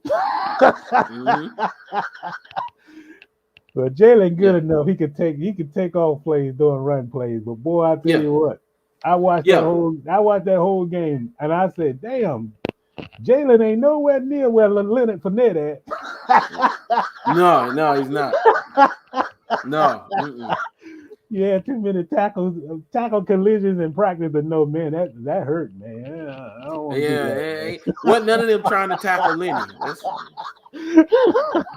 That's too much work, man. Yeah. All right, well, I'm gonna get these last two, man. We're gonna get out of here, man. We in overtime right now. People, we just having some fun. Let's say, is Antonio Brown done forever? No, I don't think he is. I'm being honest with you, Mr. Real. I don't think he is. You know what Antonio Brown is? Antonio Brown is that really, really hot chick who's psychotic and has BPD, and you can't leave her alone. She flat your tires. She done wrote on your car, call you all kind of names. She's messed up opportunities for you. She may have even like Terrell Pryor, his girlfriend stabbed him and put him in the hospital. She may even assaulted you and put you in the hospital, but you can't leave her alone because she's so hot. And that's Antonio Brown. He's still a great receiver. Out of all the stupidness, he's still an amazing receiver. And I don't think he's done in the league just yet. Well, let me say this, man, right quick. The thing about Antonio Brown, I don't think he worried about consequences. I don't think so either. Because not only did he did what he did, everybody know what he did at the game and all that. But for this guy to go on social media and post the sign that say Bucks eliminated. Yes. Oh, yeah. Oh, my God. Hey, yes. Man. Yes. He don't understand that. Hey, he don't understand that, man. You know, maybe I might not have should have did that because that's going to follow me whatever team I go to. Yes. Yes. So this guy reposted a sign where he was in the end zone with the thing say Bucks eliminated. I say, wait a minute, that's a retweet. Why? Isn't that retweeted? Then I said, no, that's his post. That's his post. So what he did was he saw because they've been memeing him. So that picture of him with his hands up, they've been putting all kind of stuff into his hands to say certain stuff. And so he saw the one that said Bucks eliminated and he reposted it and laughed at it. So he didn't create it, but he laughed at it. He agreed with it. It was a bad look. He shouldn't have put that there. But that like you said, he doesn't think the rules apply to him when he does stuff like that. That might have been worse what he did than walking off the field, taking off all his stuff and leaving, man. I mean, that's gonna follow no matter where you go at. That's gonna follow you no matter where you go. We can't have this guy. This guy reposted a tweet to say the Bucks eliminated the one team that gave him a shot. Yeah. And he's suing them. Did you hear he's got a suit against them? He's suing the Buccaneers. He's suing them. Mm-hmm. He's going to take it there. He's not done. He's going to take it there because he's that type of person. So what is he suing them for? So I see what Nesco just mentioned that they were paying him $200K to go to mental counseling and he wouldn't go. So he's basically suing them, basically the fact that they tried to make him play when he was injured, which you can't do. Some issues between him and Bruce Arians that they say was brought up. So, matter of fact, before we get out of here, I want to make sure I get it right. And Antonio Brown suing the Tampa Bay Buccaneers. When I saw that, I said, "You got to be kidding." Oh man, this man, I tell you, boy, he was suing the Raiders. He done sued the Steelers. He done. Yeah. Yeah. So it says, considering lawsuit against the Buccaneers after release, seeking a whole lot of money. So let's see. Appeared on HBO's Bursting Cover Ankle Surgery. Said Antonio was defamed by this spin that he had a mental health episode that makes him someone who's not reliable to do a good job on the field. He said, so we're pursuing internally all of our rights under the CBA and considering them and maybe stepping outside of the CBA. All of our options are on the table. We're going to hold to account the Tampa Bay Buccaneers, Bruce Arians, the general manager, to the extent anyone who's responsible for this spin that Antonio isn't reliable to do a good job playing football because he doesn't have the mental fortitude to do it. They'll be held accountable. So yeah, he basically saying that they tried to paint him as being a mental case. He said he claims that he has evidence that. Say that again. You said the franchise tried to paint him as that.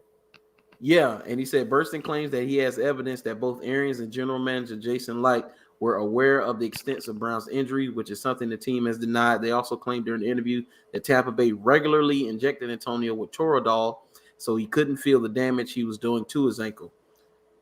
Wow. So yeah, so he's seeking us a lot of money, man. But yeah, he's gonna sue him. I mean, that's just the type of guy he is, though. Well, we'll see how that goes. He said took a page from Dennis Rodman book, took his clothes off and left. Oh man, that's going back right there. That's going back.